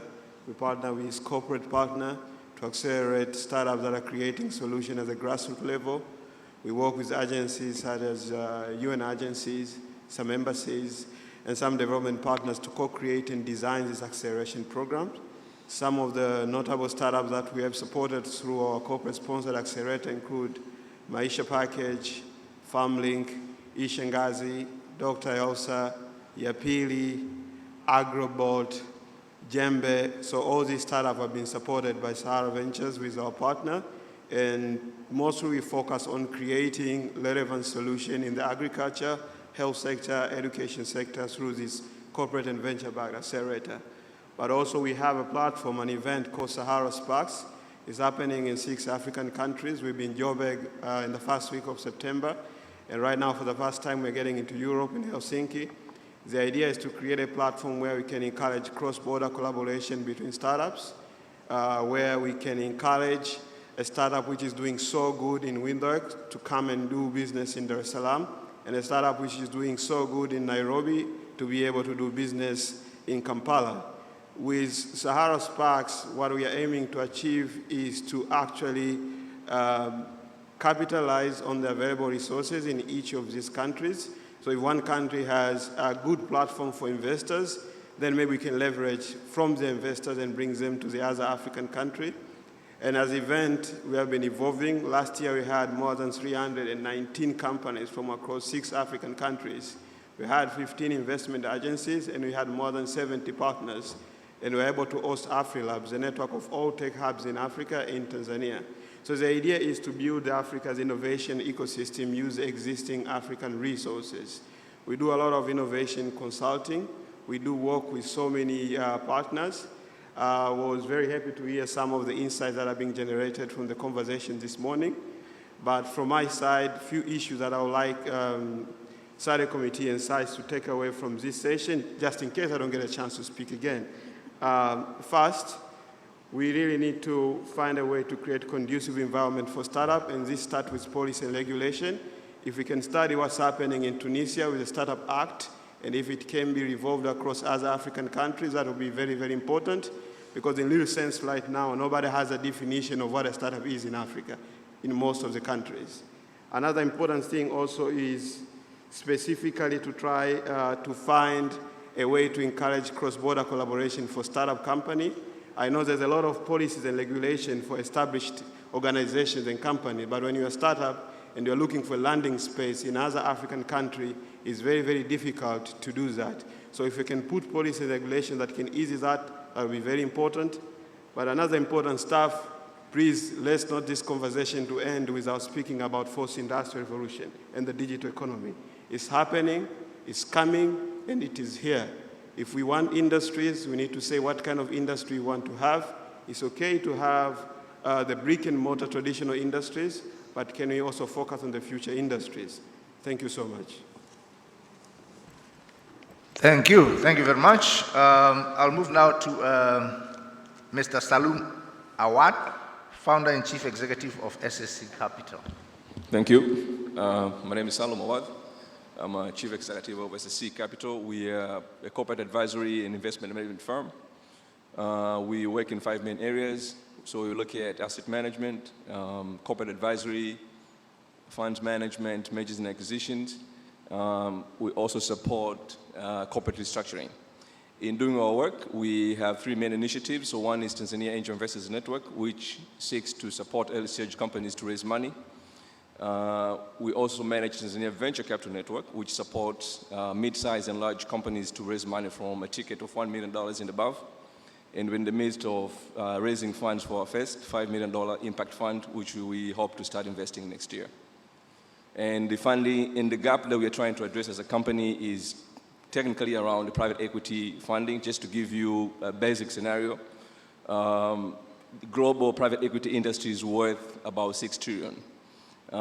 And over the past 10 years, total funding that came to Africa through private equity is about $33 billion, which is less than 10% of all funding.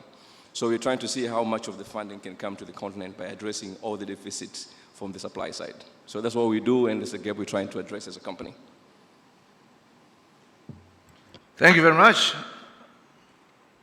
I'll now move on to Ms. Fazlin Levi Hassan, the CEO of the Technology Innovation Agency. Good morning, everyone.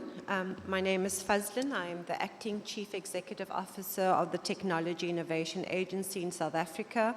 We are a funding institute that funds the translation of research into commercially viable products. I've heard this morning a lot about ticket size, and people ask me, so what is our ticket size? We look at the very, very small investments through our grassroots innovation program. We've got youth development programs. So those are small quantums of funding that we generally do via grant type of funding. Then when you look at the mechanisms, we have grants, we have conditional grants, which is a percentage of royalty or a royalty model based on if a company is successful. We do debt and we do equity as well. Just what is very critical is that the question posed is the cross-border initiatives in the SADC region. We as the Technology Innovation Agency has bilateral agreements or entered into bilateral agreements, for example, with COSTECH here in Tanzania. We're working with the Botswana Innovation Hub. The reality is we tend to work in silos, and we need to get away from it because some of us are more advanced than others, and we can learn from our sister institutions. So there's knowledge sharing and basically working together as a collective for the improvement of the SADC region. Thank you.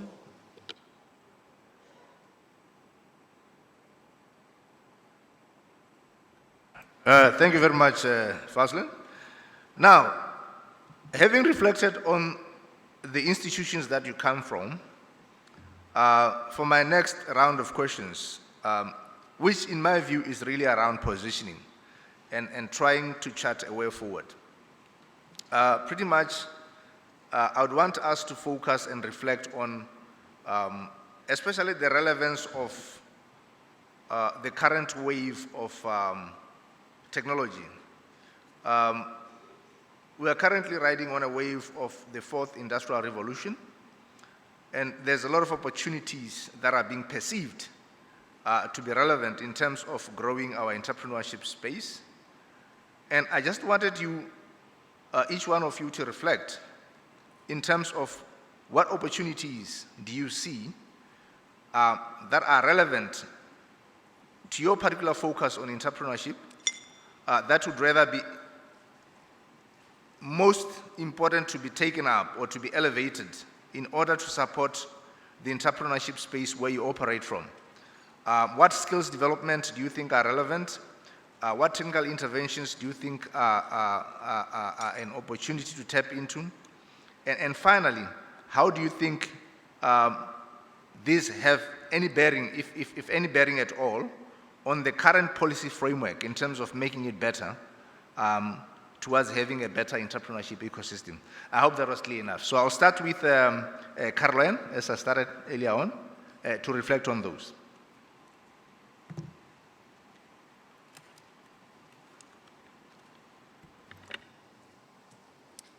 Thank you very much. With my experience working with Ups and Girls and having interacted with many startups here in Tanzania and also different colleagues outside Tanzania, I would like to start with the the relevant skills that we feel like they're relevant and needed. I won't go any further apart from sticking to the digital skills. We really need to have our communities and our countries to be digitally literate. And this goes to for different groups of people, from the younger people until the people who are even out of school, because even if we talk about entrepreneurship, we talk about startups, we talk about different innovations, if we still have digitally illiterate population or community in our countries, then it also limits the uptake of the different products and innovations that are being innovated. As you can see, the technological revolution is really so fast. Like he said, the digital economy is here, and that's something we don't need to forget. We need to focus on it. So having a digitally literate population is something which is very relevant and which will contribute to the growth of the entrepreneurship ecosystem in our region. Because if we have, for example, all the startups that Seed Space is funding, how are they going to be able to serve the people if they are not able to utilize, they're not able to consume the services they're ready to provide? So, and that's why, like at Apps and Girls, we really focus on providing digital skills from basics to advanced. And this also will help to bridge the gender gap which is there. We don't have, for example, we don't have many female programmers. And this is something which is very serious. If you look around, the gender gap is very high. So if we stay with this problem, this will continue limiting the contribution of young women in the digital economy, and also will intimidate even women who are trying to raise up as entrepreneurs, because everything is becoming so digital. Without that digital component and that digital skill, it becomes so intimidating for them even to make different decisions or to take up different opportunities that they may come around. Another thing that I feel like the skills that are really needed or relevant, the soft skills. We have thousands and thousands of students graduating every year, but most of them, they even can't express themselves, even in an interview. They can't effectively write a proposal. It's so like the skill gap which is in between is very shocking. Like recently when we were doing an interview for our skills development program, we brought in girls, but you would ask them, you find that even expressing themselves is very hard. Even like knowing like when you get employed, there's these skills that you really need. But that we are not getting from universities. So that is an issue. If we don't solve that, then we still have a big problem with our young people. And it limits the competence of them and leads to the big unemployment problem. But also, students, they always graduate with graduation projects every year. But what if we had a capacity building that will help those graduation projects to see life, to be implemented? We are losing a lot of innovations. Every year, thousands and thousands of students graduate from different universities. But their projects, they just stay there on the shelves. And those are things which they've invested in a lot of research. They are things which are working, if implemented, if supported. So having a capacity building program that provides skills to enable those younger people to help those projects that they develop to mature into real businesses, into real industries, is something which will highly contribute to our entrepreneur ecosystem and even eliminate the other challenges that we have. We won't have many youth on the street being unemployed. And I would like to go to the role of the other point that the role of... I think you can just hold on to that thought. I'll come back to you on that one. All right. I just want to quickly move on to Juman. You are working towards, providing these acceleration platforms, in your words, that you want to be able to get, to allow, ventures to be able to cut across the African markets. Now, as I said, I mean, how do you see, the relevance of this particular wave of scaling quickly and taking advantage of the immense opportunities that are brought in by the fourth industrial revolution? Great. So I'll put my point in 3 or 4 categories. So the first one is on the opportunities that the digital skills will bring in Africa. So most of the African cities are growing so fast right now, and Africa is becoming urbanized. Dar es Salaam will attain the megacity status by 2030, meaning that we're going to have more than 10 million people living in Dar es Salaam. And this actually is the same to so many other African cities. They are growing really fast. And we are facing a huge challenge with unemployment, and the skills gap is widening because, for a lack of a better word, most of the content that most of our young people are being taught in the university are kind of irrelevant with what is needed by the industry. So the first solution is to try to find alternative reskilling approach. Andela is doing good work with that in West Africa. Can we have the same kind of approach to create new generation of engineers? People are going to come with very innovative solutions to address some of the most pressing issues in the African continent. That would be my first suggestion on how do we handle the skills issue, because transforming the universities might take 100 years, but alternative to universities, programs like IBM Digital Nation Africa or Liquid Telecom 21st Century Skills Program, can we have more of those so that they can equip our young people with the relevant skills that are needed by the market? And in terms of policies and regulation, we are not going to be serious if we are not going to fix regulations and policies and taxes and laws that operate that have to control how our startups and entrepreneurs operate. When you tax a startup on the first year of operation, literally you are taxing the capital. When you don't provide tax relief to your young people, but you're giving international organizations tax reliefs and you're saying you're promoting entrepreneurship, that's a bit tricky. We need to think about the exit strategy of our investors. Yes, you want to bring investors to Africa, to invest in African startups, to increase the pool of investment, but how do they exit? Do we have regulations and laws that shows how investors exit in Africa and the SADC region? If we have, then can we adapt among the countries that operate in the region so that we can increase opportunity for our startup to attract investment? How does our universities operate? Can we continue to have first and second generation university that focus only on academic and research? Or should we transform our university to third generation university to incorporate innovation and entrepreneurship so that they can be capable to address community problems? So 3 critical areas. If we can fix our skills problem by equipping our young people with relevant skills, if we can fix our policy and regulation by trying to catch up and matchmaking with what is already happening in the world, and if we can fix our universities, then most of these things we are complaining and saying are the challenge will become solution and create opportunity to our continent. Thank you.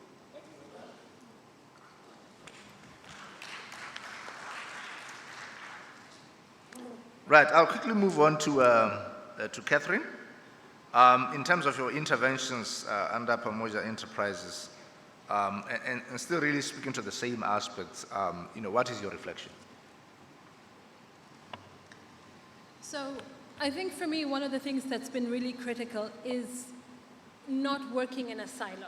And that's really, really important. There needs to be collaboration We need to be coming together in terms of private sector, public sector, academic institutions, organizations that are working on the ground. So that's why it's really interesting when you think about our approach, for example, when we went into Lesotho, when we went into Uganda, was to think about who are we partnering with, who are we collaborating with, and how can we stop just thinking about Tanzania and really grow skill across the region? Because that's where the deficit is. That's where the gap is. So when Jomenya talks about a new approach to learning that's happening in West Africa, I will challenge you and say that what TEN is trying to do at the moment out of Dar es Salaam is to provide that for the region and have a more regional approach. Workforce readiness is increasingly important. Soft skills, including emotional intelligence, is something that is also very important. Technical skills, not just do I have an IT degree or a degree in computer science, but how do I actually apply that in the workplace? How do I hit the ground running when I'm on my first day? And this is where, from my experience working in HR, this is where we're lacking when we see graduates coming out of universities. What we've done to be able to shift this mindset is we're partnering with private sector and having private sector come in. We're developing case challenges.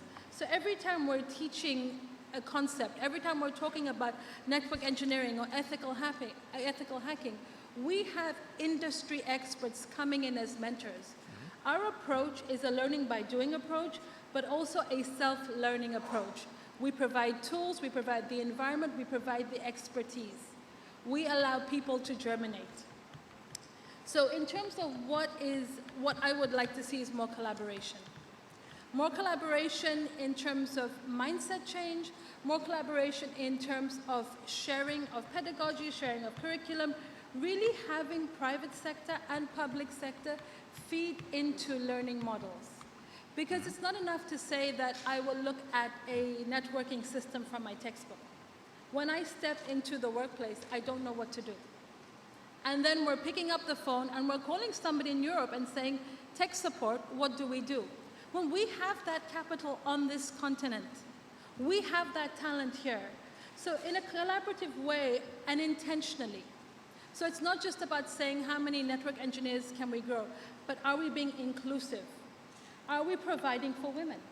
Are we providing for people with disabilities in our classrooms, in our learning cohorts? And what kind of pedagogy are we using? We understand that there are certain challenges, but when we bring people into learning environments, are we catering for these environments? So this is something that we've been grappling with around our learning approach, but also something that I think we definitely need to spend more time looking at. Right, thank you for that reflection. Now, I'll quickly move on to Fazlin from the Technology Innovation Agency. Now, you did reflect on the fact that TIA currently sees how they can commercialize that which is coming out of research and development. And I believe that there's probably a lot of initiatives that are coming out of the institutions, research institutes in South Africa and pretty much everywhere else. How do you see the opportunities that are coming out of your local institutions as a contributor and bringing on this particular element of digital transformation? And how are you aligning as a public institutions to ensure that you can quickly tap into those opportunities and facilitate for them to have a bigger impact on the entrepreneurship space? Thank you. I just want to answer a few points or comments that were raised earlier. And we did discuss it in yesterday's panel session, but for those of you who missed it. Fourth Industrial Revolution is here. A lot of people in Africa and some of my colleagues regards Fourth Industrial Revolution as a swear word because they said that we still very much, South Africa and Africa have development aspects that have not been adhered to. So there's definitely a balance because we have millions of people that still have to go and collect water. So humans versus machines that was discussed yesterday in the panelists, that it is a concern, but in the same breath, we've got high unemployment rates. I also want to say the focus earlier today has been on higher education institutions and on graduates. But the reality is when you have high unemployment rates, you're looking at entrepreneurship to enhance and develop your economy.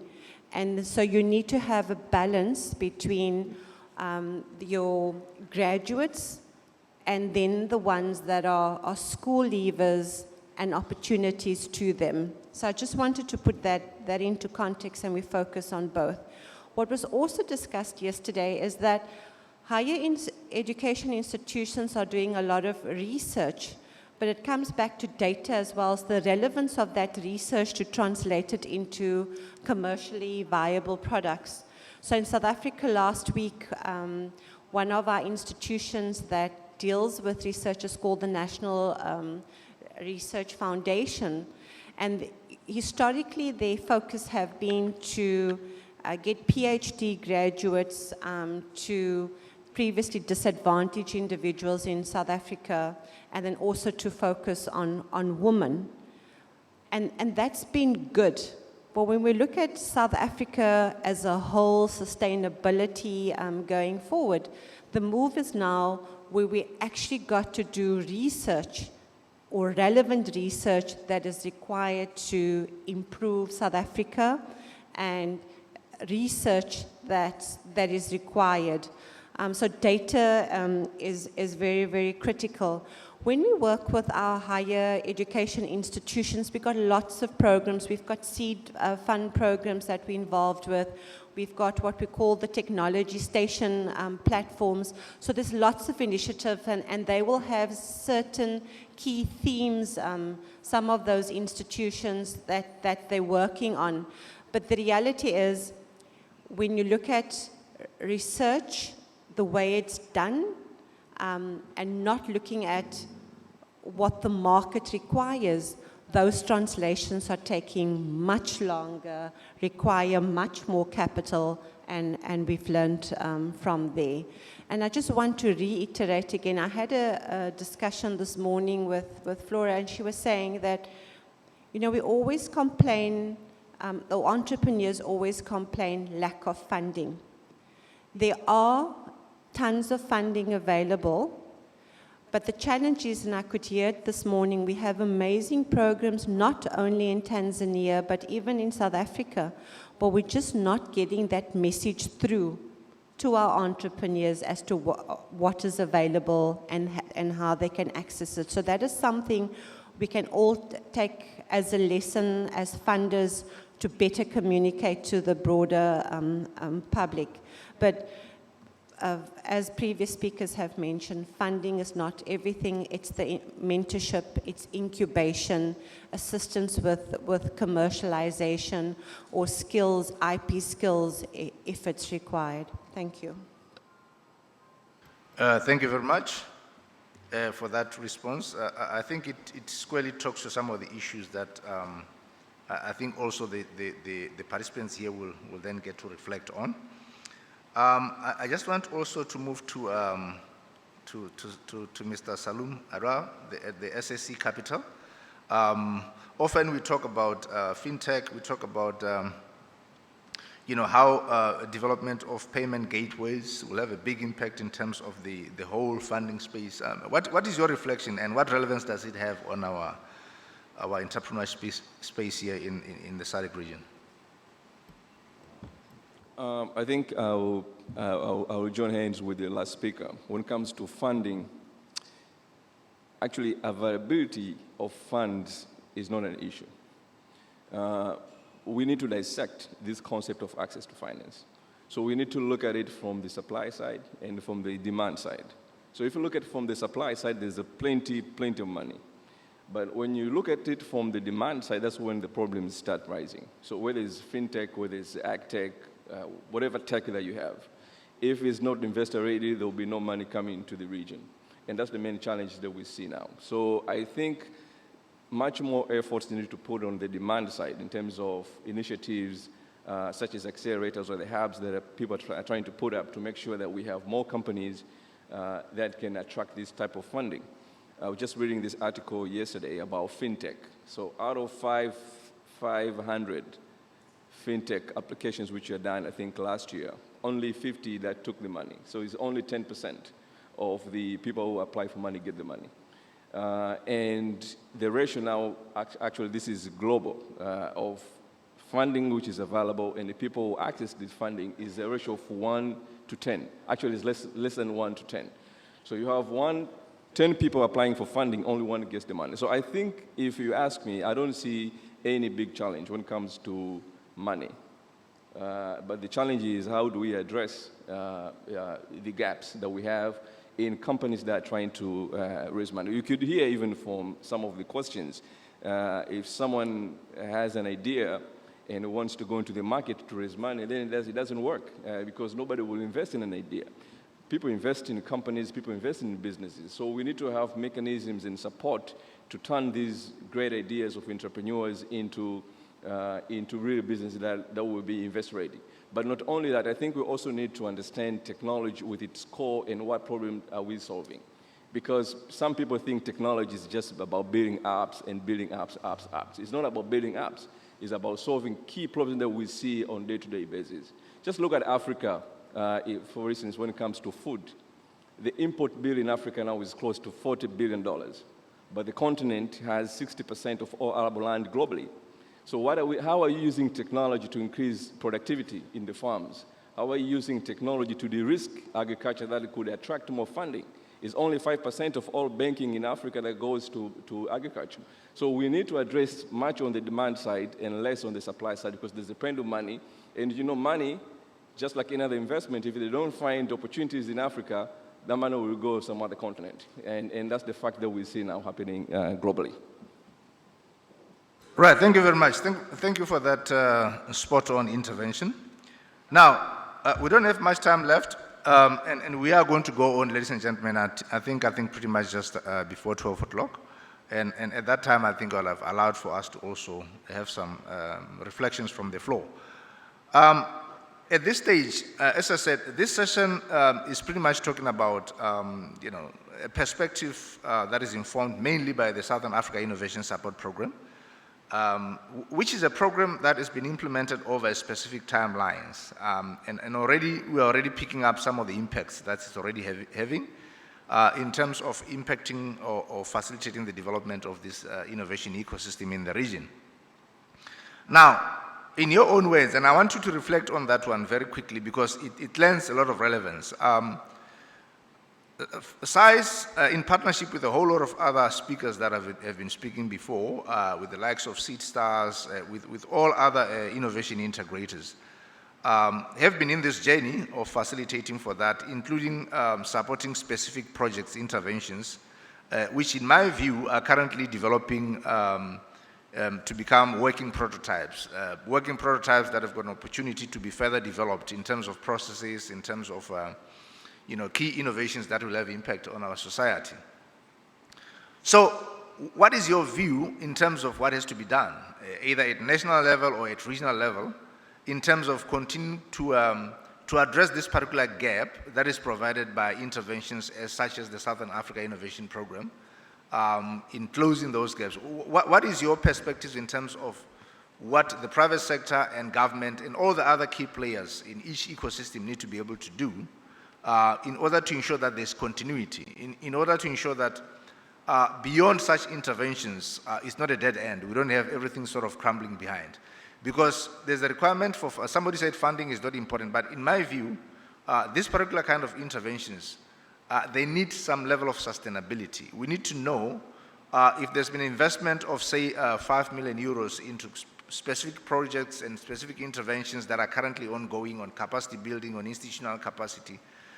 What is it that we need to do to ensure that there's sustainability and to ensure that we get our ecosystems to where they need to be in impacting our entrepreneurs? I think I'll start with Fazlin. you asked, you made a lot of comments, and I'm still trying to internalize what we're getting, but Take your time. the reality is ecosystems is broad, and one of our previous, or the presenters mentioned, you know, that you have the individual, then you have the teams, then you have the organization, and then you have the entire ecosystem. I think what we need to do is almost reflect, firstly, regional, national, and then go it into a SADC perspective. And the reality is, the big gap, I believe, is on the regional, provincial side. I don't think our players or key stakeholders are talking. So especially in South Africa, and yesterday in the talk also with Tanzania, is that nationally people are talking, tick. Entrepreneurs, yes, they're talking, tick. Funders, maybe, we tick. But as we mentioned, is collaboration is critical. And a success to any economy is when all these players play together. And we're not doing that. Yesterday, I had quite a few amazing entrepreneurs who spoke to me about the challenges in Tanzania on accessing capital. Today, I sit with some amazing panelists that provides the capital. Yet, we haven't heard locally or provincially what those needs are. So in an ecosystem, it's collaboration, it's people working together. Look, as I've mentioned before, we're looking at that initiative where we're working with COSTECH, with the Botswana Innovation Hub to share. On COSTECH's side, the focus have been, like in South Africa many years ago, on research. Now they've realized the technology stations, working with the universities, working with private sector is critical. And so there's this cross-pollination and sharing of knowledge. So it's a huge task. And like I said, we've got to look at what makes in each of our own countries, how effective that ecosystems are, and then also then work, like I said, across countries with different parties. Thank you very much for those interventions. Catherine, maybe you can also then reflect on the very same. So I want to push back a little bit and say, as I'm sitting here and thinking about the fourth industrial revolution and this big term that we're throwing around, have we even as a continent realized the third revolution, which is around electronic and IT systems and automation? And we keep saying tech and we keep saying apps, but is that really where we need to be thinking? We need to be thinking more inclusive around sectors that we really need to amplify and grow.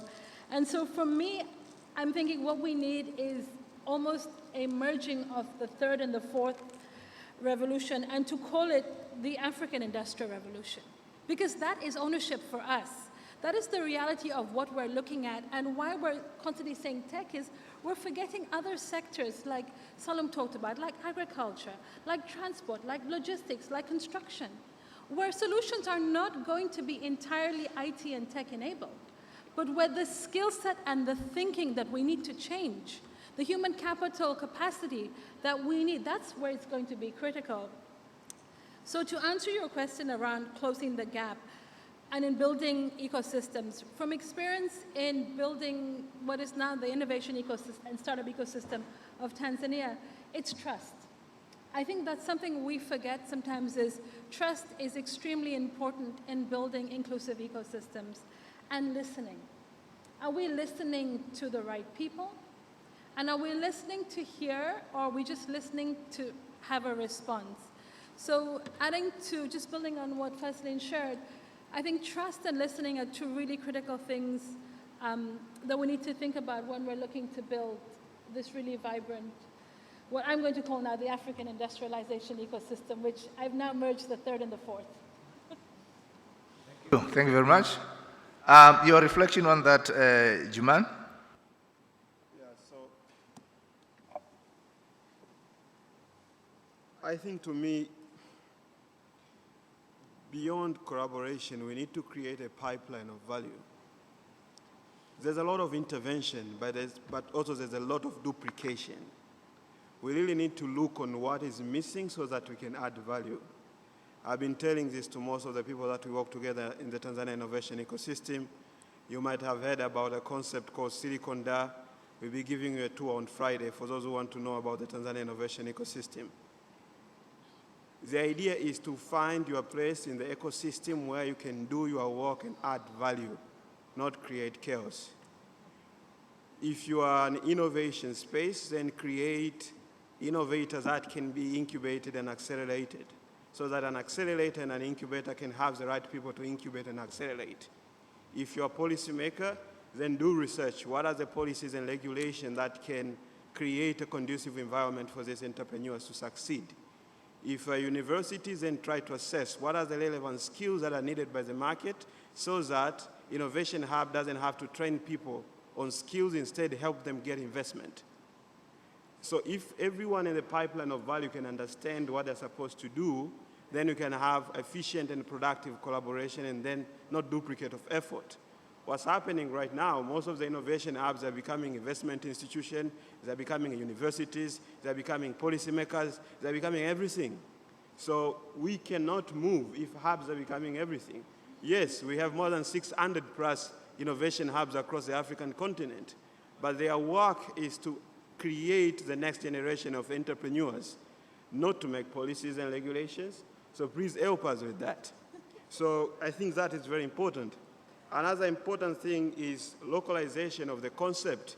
If venture capital, angel investor, private equity, and all this complex terminology doesn't work with our local startups, can we create our own methodologies to fund our own local startups? Do they all have to be invested on with the money coming from Silicon Valley? Can't we create our own local investment fund? Can we create our own local investment landscape? Can we not create our own structures to invest into these companies? I was very happy to see in Ghana they have something called GAIN, Ghana Angel Investors Network, and they have their own venture capital trust fund, which push fund to start up with their own terms, with their own papers, with their own legal document, with their own ways to return back the money. Because it's not necessary that something that works in Silicon Valley will work well in Silicon Cape, Silicon Savannah, Silicon Da, whatever silicon we have in Africa. So I think we need to find a way and approaches that work for our own local ecosystems, and please listen to the local players. We live this ecosystem. We work with this ecosystem. We understand the challenges. We started our company in this ecosystem. So if we do that, I'm very sure whatever we are looking to achieve, we'll be able to achieve. Right, thanks a lot. Your input, Salum, and then Caroline afterwards. Yeah, so I think your question touched different levels from the government to say to the investment space. So I think for government is nothing new. I think we need to work on improving the business environment. This is an issue across the SADC region, with exception, I think, of Rwanda and Mauritius. I don't know about South Africa. The rest of the countries in the region are poorly ranked on the ease of doing business. So Tanzania, for instance, I think we are ranked at 144. So if it's not easy to do business, it won't be easy to grow technologies, it won't be easy to attract money, it won't be easy to do anything. So that's one area I think we can work on. Another thing I think we can just learn from each other in terms of what sort of initiatives have worked in one part of Africa that can work in another part of Africa. Jumanne spoke about trying to mimic models from Silicon Valley.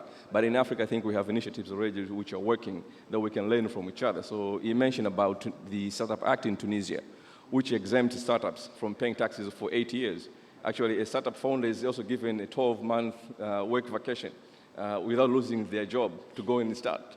So these kind of things we can replicate in other parts of the SADC region and see how we can support more startups. On supporting the startup ecosystem in terms of hubs and incubators and our accelerators, I think we all need to go back to the drawing boards in terms of what sort of startups are we creating. Maybe there's something we're not getting right in our curriculum. So we have cohorts and cohorts and graduates, but at the end of the day, they're not getting money, they're not investor ready. So sometimes it's not actually the problem for the investor, it's actually the problem of the startups that we are building and the systems that we are using to build these startups. I think we need to go back to the drawing board.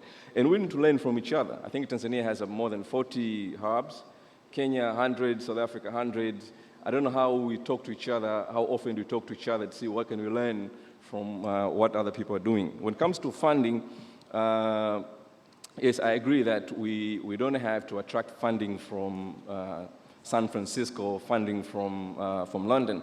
We can set our own initiatives when it comes to funding. And this is happening in the continent already. So I think Botswana is the latest country to launch its own angel investors network.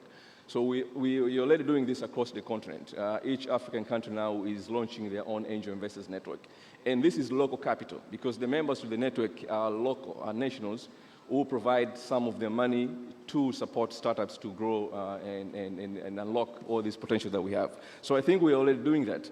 One of the things I always tell, which is the message to all governments in Africa as well, don't create funds and invest to companies as grants or as simple loans. Build funds of funds. Create funds that will invest in funds that are managed commercially, but people who have expertise in funds management. That's when you can see the impact.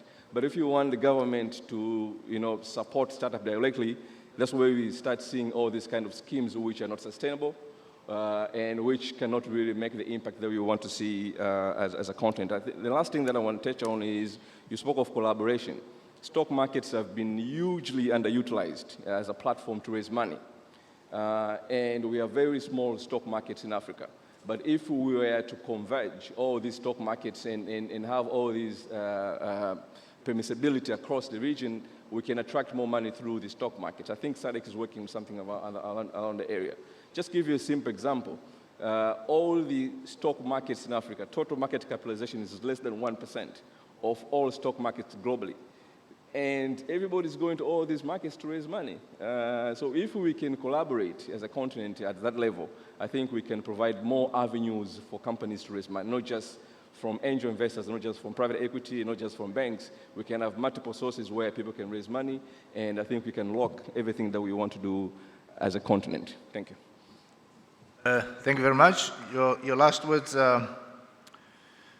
Caroline? Thank you.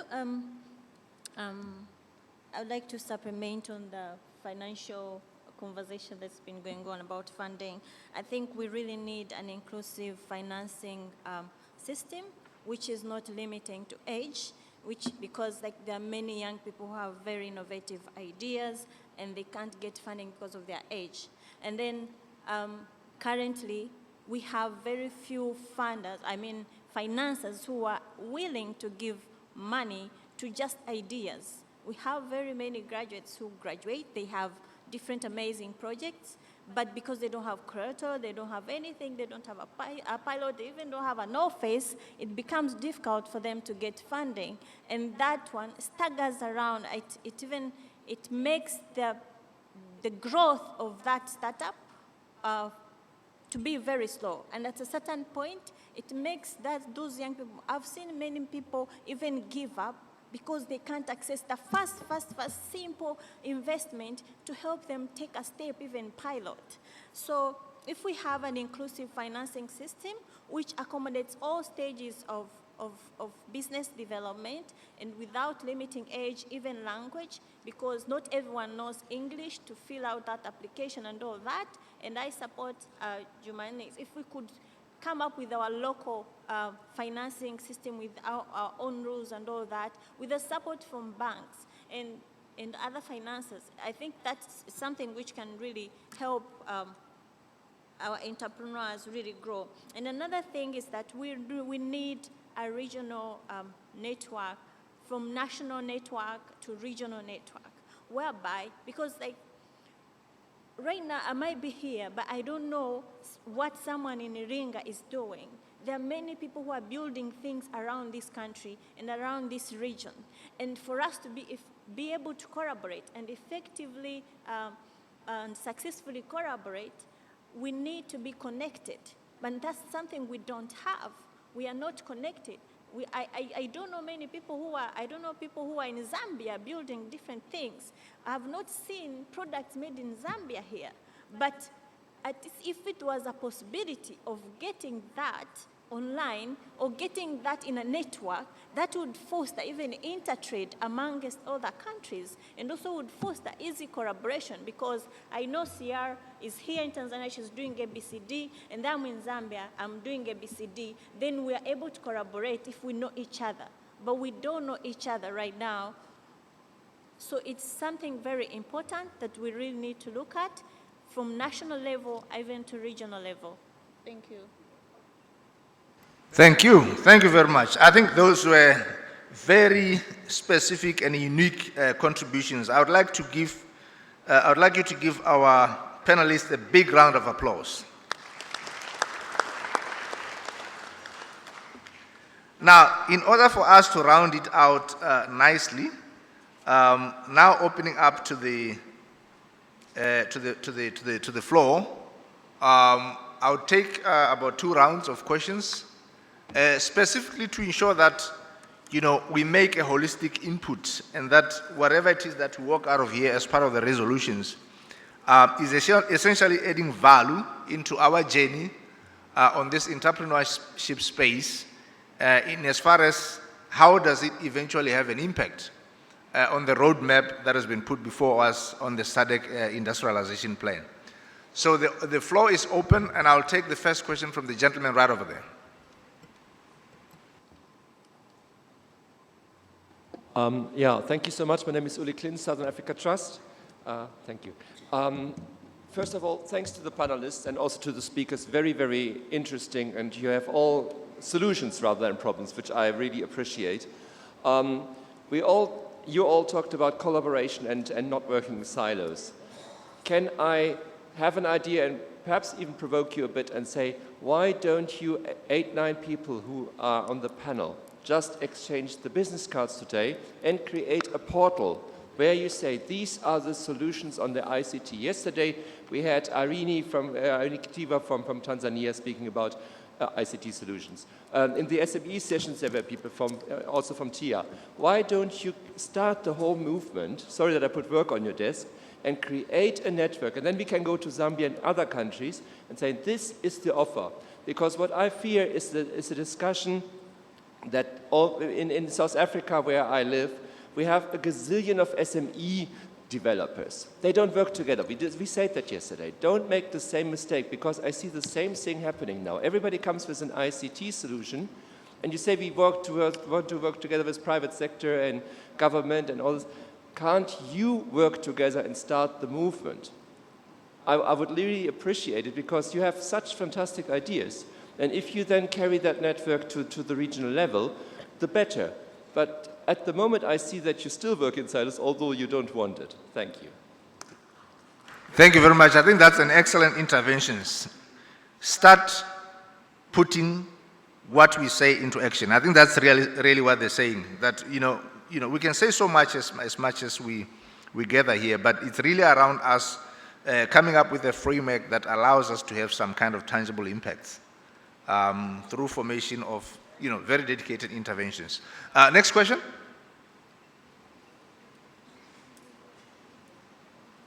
No ladies. Oh, lady over there.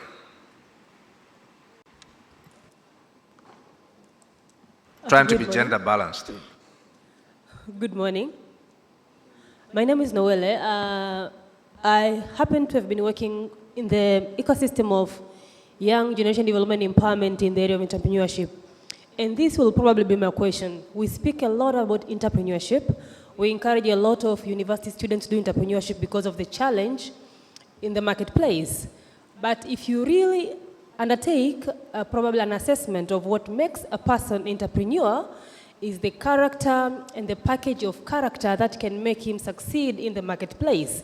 And these characters like team working, being creative, being persistence, we don't raise them overnight. So we are actually asking university graduates to become entrepreneurs, and they've spent 15 years at school. We have never given them a chance, an environment, or a challenge to build the entrepreneurial character.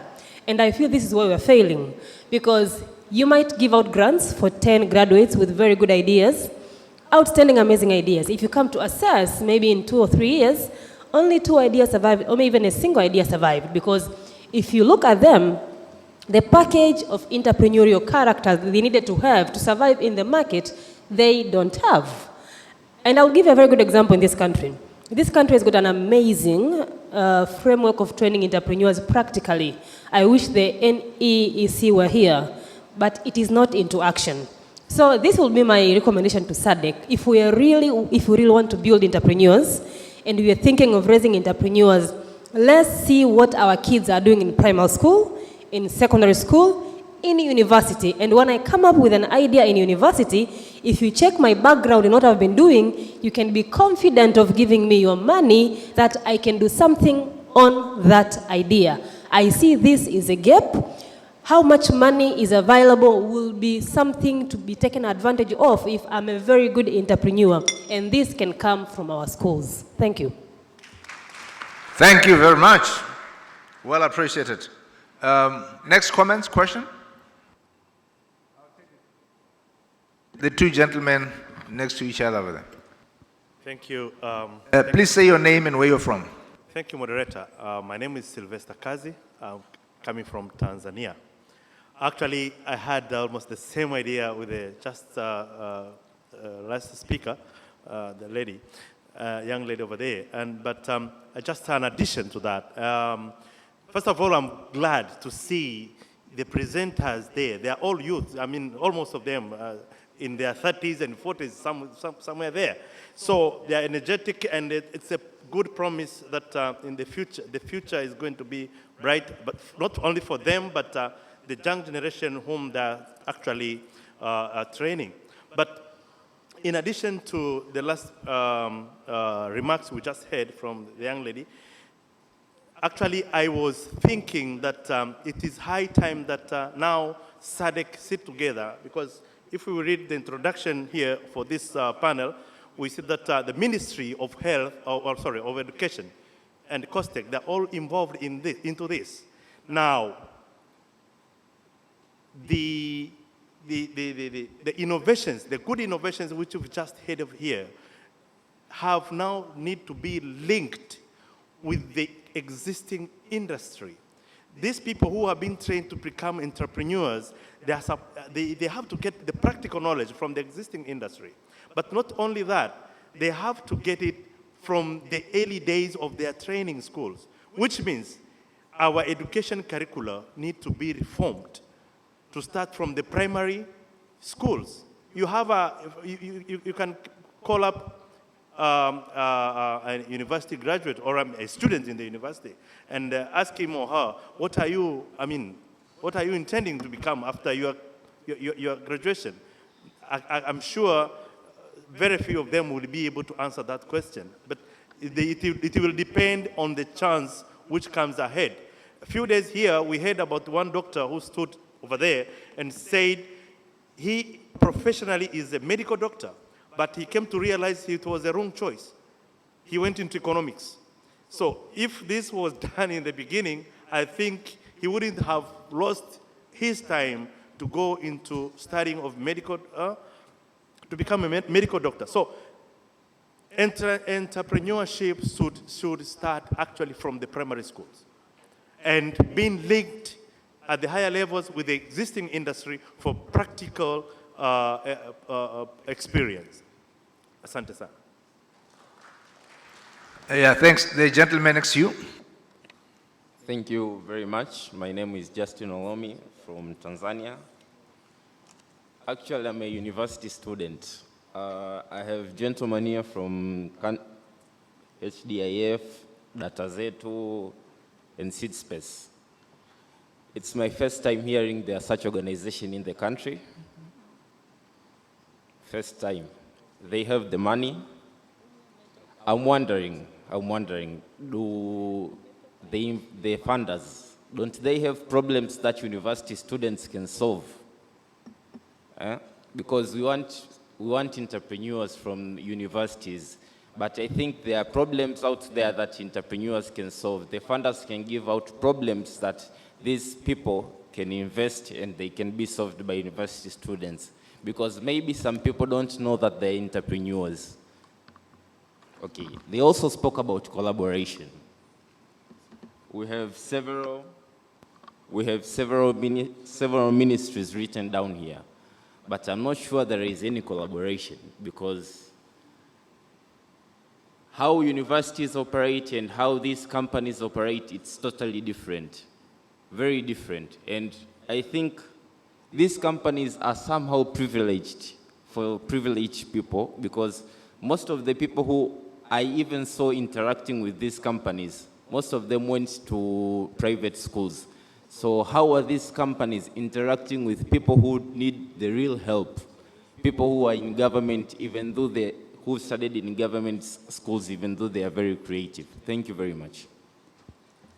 Thank you very much. I think let's keep our questions or comments brief, because I think there's quite a number of hands. The lady over there with the hand very high. I think just use the mic on the table here.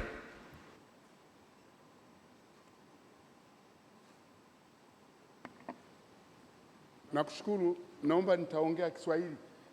Mniwie radhi sana wa ndugu zangu wa SADC. Oh, sorry, translation. I don't know if there's anybody who's going to need some translation on the... Mnisamehe sana, mimi naitwa Chifu Alan Luka Mwaigaga, natoka Mbeya vijijini, ambako Mandela aliacha viatu vyake wakati anaenda United Nations. Kwa hiyo naomba mnielewe vizuri sana, na bahati nzuri Dr. KK yuko hapo, ni mtoto wa KK. Ninawapongeza sana panelists ya leo, Mungu awabariki sana. Yaani mmenigusa kweli kweli, mnazungumza umaskini wenu. Na kwa nini mmekwama? Mnajaribu kusema. Na Mheshimiwa Rais amesema tuseme, tutoke hapa kama alivyosema ndugu yetu alitakuwa the business council wa SADC wawepo hapo na tuwaeleze mazimio yetu kwamba tuna shida ya ajira. Ajira ni shida kwenye nchi hii. Kwenye SADC, kwenye hasa kwetu hapa Tanzania kwenyewe ajira ni issue. Kwa ni kuombe ndugu zangu wa paneli ndugu zangu wote kipekee. Njia nyepesi kwenda peponi mpaka ufe. Wanasema hivi, naongea Kimalila mnisamee. Nikimalila kabila langu. If I hear I forget. If I see I remember. And if I do I know. Naomba sana sana ili ni tatizo, mtambalike. Ni tatizo. Ni tatizo, naomba sana kikao kiwe kizuri na tutoke na maazimio kuinusuru hali ya generation. Hali ya generation ni tabu, ni shida. Leo mimi unakwenda China, sisi leo hapa China wajua hakuna kitu hapa, wapo hapa. Sisi lazima tuzungumze umaskini wetu na tutoe na solution. SADC, nchi ya SADC tuone, na Mheshimiwa Rais amekuwa wazi. Tumshukuru Mheshimiwa Dr. Pombe Magufuli, ingawa anakuna vichwa vya wale frontline state. Baba zetu wale walihangaika. Hatuwezi kwenda na research kuna tazara kutoka hapa mpaka Kampini Poshi. Waliumiza kichwa. Wakaweka vitu vikatoka kwenye maneno, vikawa kwenye vitendo. Na waunga mkono panelists. Swala sio pesa. Swala ni mfumo wetu na watu wa political way. Wanatutoaje kwenye viwanda tunavyokwenda kusema viwanda vya SADC na vya kwetu vitafanyikaje kama hatujawekeza kwenye manpower? Mimi niseme kwa leo, kwa sababu nichukue na watu wengi, hili linauma, lazima tulichukulie uzito sana sana. Na muondoke na hapa maazimio ya kwamba sisi tumekuwa na kitu kinasema generation tunaiweka wapi? Inakuwa wapi? Itakwenda kujihifadhi wapi? Na bahati nzuri niseme ushauri wa bure kwa wale watu kutoka Zambia. Wale watu naamini wote waliopo pale wote ni wazima. Watu 5 wale, yuko mmoja, 4 wameondoka. Yuko KK, kama kuna jambo tumekosea basi twende kwa KK, kwa Kaunda bado achingali tukageme, kuna madini mle. Njia nyepesi ya kwenda peponi shari tufe.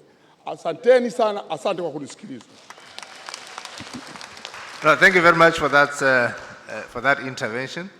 I'm sure it will be captured in the right platforms, and I've appreciated some snippets of it, even though I didn't get it all, but thank you very much. I think I'll take 5 more because time is not on our side, okay? Show of hands again. Gentleman over here.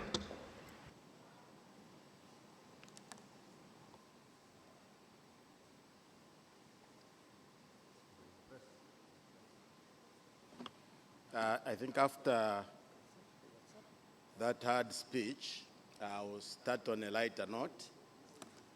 The young lady there has said that she has not seen any Zambian product in this place. This product standing here is a Zambian product. My name is Benson Chari. I'm Zambian High Commissioner to Tanzania and to the Comoros and a few other countries. I just want to pick up from where my colleague, my brother has stopped and say that when you talk about Kenneth Kaunda, when you talk about Mwalimu Julius Nyerere, there was a time when this part of the world, there were only 2-3 countries which were independent. That was Tanzania, Zambia, and Malawi. Economically, Malawi was not doing well. Zambia was doing well. We had the copper selling at good prices. But we found that Nyerere said that Tanzania was not free without all of us being free. That era was for political freedom. The era that we've reached now is for economic freedom. When we went to school, they taught us to be clerks, to be teachers. For Africa to succeed, for SADC to succeed, we need an educated youth who is not trained to be a worker, but an entrepreneur. And that's where we are going to succeed. If we are going to all go to university so that we are going to become clerks, we are not going to go anywhere. The other thing that we have got to realize, and that's of vital importance, is that women in Africa are more honest than anywhere in the world. Use a woman, and the job is going to be done, and done very well. And some of the countries that have done well in Africa have got more women ministers than men. So as I stand here, I am a proud African, and I'm very proud of African women. Let's use them. This country is going to develop. Zambia produces copper. Tanzania produces tanzanite. I'm talking about, let me just talk about 3 countries. South Africa produces diamonds. At least when you talk about South Africa, there is a bit of value addition. But you are going to find that until John Pombe Joseph Magufuli came into power, tanzanite was going out of this country as a raw product. The people who are getting rich out of that mineral were outside somewhere there. Zambia produces copper. The copper goes as a raw material, and it comes back as a wire with added value. The only thing which is going to make us advance is, as we have been saying for the 4 days, industrialization. Let us not send raw materials outside. Let us send finished products outside. Thank you very much. Thank you so much. Well appreciated. I think it's taken quite a sizable amount of time, so I'm down to 2 people, and make them very short and to the point, please. That's my ask. Thank you. My name is Sandra Chogo from Tanzania. My question goes to Caroline. How do you help girls who are not from the IT background to be innovators? Thank you. One quick last one. I'll take another lady over there. Yourself, madam, in black and white. I'm a bit colorblind. Okay. Hello, my name is Dina Bina. I run a company, Dina Flowers Company Limited, and I'm a member of Tanzania Women Chambers of Commerce. I've been an entrepreneur for 23 years. My concern is we have been told by the panelists that there's a lot of funds that are available for entrepreneurs. And my worry is maybe we have funds that can be accessed by the entrepreneurs. Why? One, maybe the conditions are too high, and even the entrepreneurs, the forms and even filling the forms, maybe it's very difficult for them. What am I suggesting? I suggest that in SADC, we should have an intervention that there's a one-stop shop, that an entrepreneur will be told that here are the funds, here are the people who can help you to fill up the forms so that you can access the funds.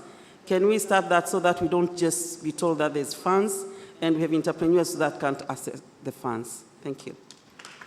Thank you very much. Ladies and gentlemen, I know this is very exciting feedback and that there's a lot of interest in this particular topic, but I'm afraid we'll have to stop here. We started at 9 o'clock, and I think we've had quite an extensive morning with a lot of very positive inputs, which in my view, as they have been captured, will have a significant impact in terms of better informing or providing a better picture in terms of where exactly is it that we are going. At this stage, I must say that I will not have time to allow my panelists or my presenters to respond to those questions. But I can assure you that they have been captured and that you also have an opportunity to also interact with them as we go out.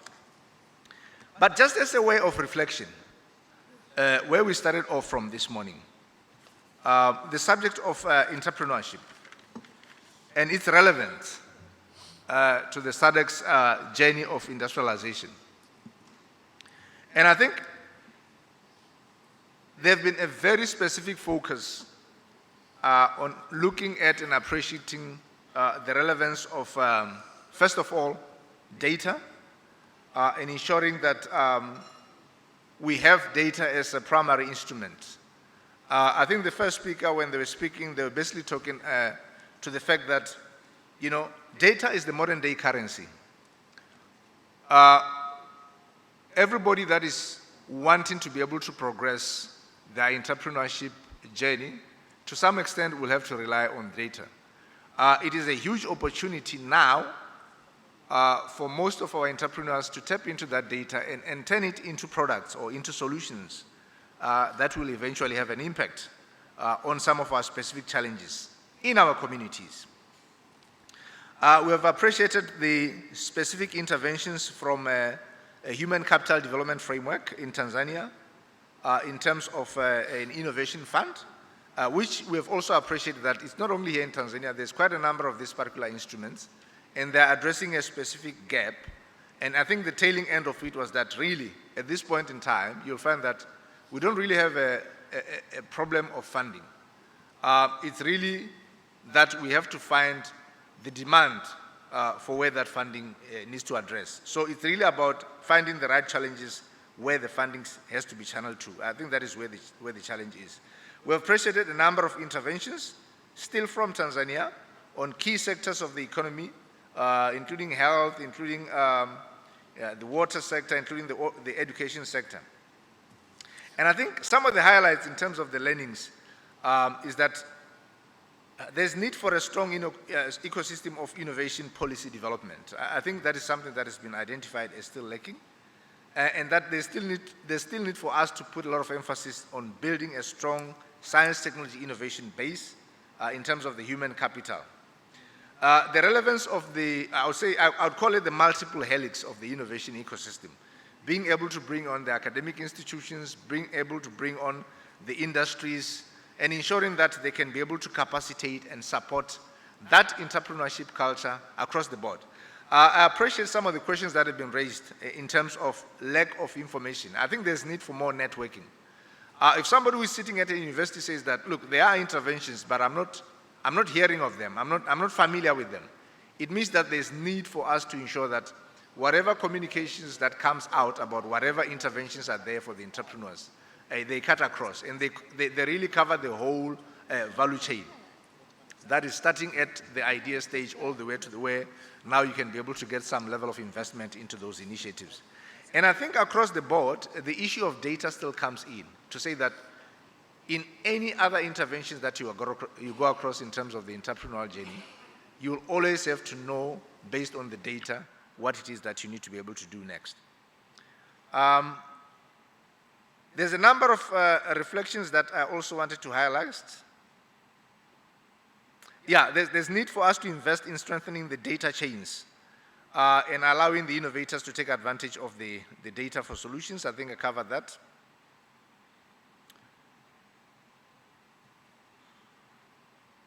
Yes, the issue of financing. I think there's a lot of emphasis has already been put forward, even from the last speakers, that when it comes to funding, we need to make sure that the funding really cuts across. That is not only for certain aspects. I've got a specific intervention here that talks to the fact that I think based on experience, if you look at women and if you look at girls to some extent, there is some form of marginalization there in terms of having dedicated instruments. And I think that's where the call is, to ensure that we can be able to have more holistic approach in terms of tailor-made instruments that allow them to be able to play a part. I think from a Tanzanian perspective, there is a view that there's need to build trust, that the ecosystem needs to have a certain level of trust. And I think that is very important. Because as much as we continue to work in silos, then we cannot be able to build onto our mistakes. We cannot be able to sort of further develop and ensure that our entrepreneurship space become more accommodating. I think collaboration has been mentioned quite a number of times, that there's need for more and more collaborations. Specific interventions that talks to policy on entrepreneurship, on regulations, specific interventions at university level, specific interventions in terms of providing some form of tax breaks or tax interventions for startups, that they can be tax-free for a certain number of years while they start operating. Those have been raised. A need for us to be able to implement action plans that have been agreed on, especially at national level. I think that's been coming out quite widely, that we need to see what we do in terms of integrating those. Now, having said that, the whole idea is that we can be able to fully inform a framework or a strategy under the SADC industrialization framework on how is it that we can fine-tune all aspects of entrepreneurship in the region to ensure that at the end of the day, we are all in sync in terms of having a bigger impact. And I think most of what has been communicated this morning and the contributions that have come in from our speakers, from our panelists, and from the floor have been very positive along those lines. And I'd like to take this opportunity to thank you very much, and I appreciate that you have been a very good audience as well as panelists and discussants, and that you all deserve a big round of an applause. Now, before I wrap up, I've got a number of announcements that I would like to mention. I think the first one is on where the meals are going to be served. I think it says that for all development partners, panel speakers, CEOs, directors, and ambassadors, I think for meals you need to go to Kilimanjaro, and I think for all the other delegates and senior officials, committees, you need to go to Mikumi Hall. I think that is as far as tea and breaks are concerned. I think with regards to the industrial site visits tomorrow, they start at 8 o'clock, and that buses will be available in front of this particular building. That's my presumption. And that those that want to go and register, those that want to go should go and register at the SADC Secretariat desk, just out front, outside the main entrance. The rest of it I can't really read. I'm afraid I'll have to put it there. So, ladies and gentlemen, I'm pressed for time. I would like to take this opportunity to thank you all for participating in this session, and assure you that all those contributions that you've been able to make have been captured, and that in one form or the other, they shall be availed to you in a more elaborate manner for you to appreciate those contributions. Thank you very much. And I want to send off my panel of discussants as well as my, experienced speakers to say that I think there's a lot of opportunities for you, as already stated here on the floor, that, you know, having been able to share such a platform, it should leave you with memories of how is it that you make the right networks to ensure that you have a bigger impact on the ecosystems that you operate in. Thank you very much. Ladies and gentlemen, you are adjourned.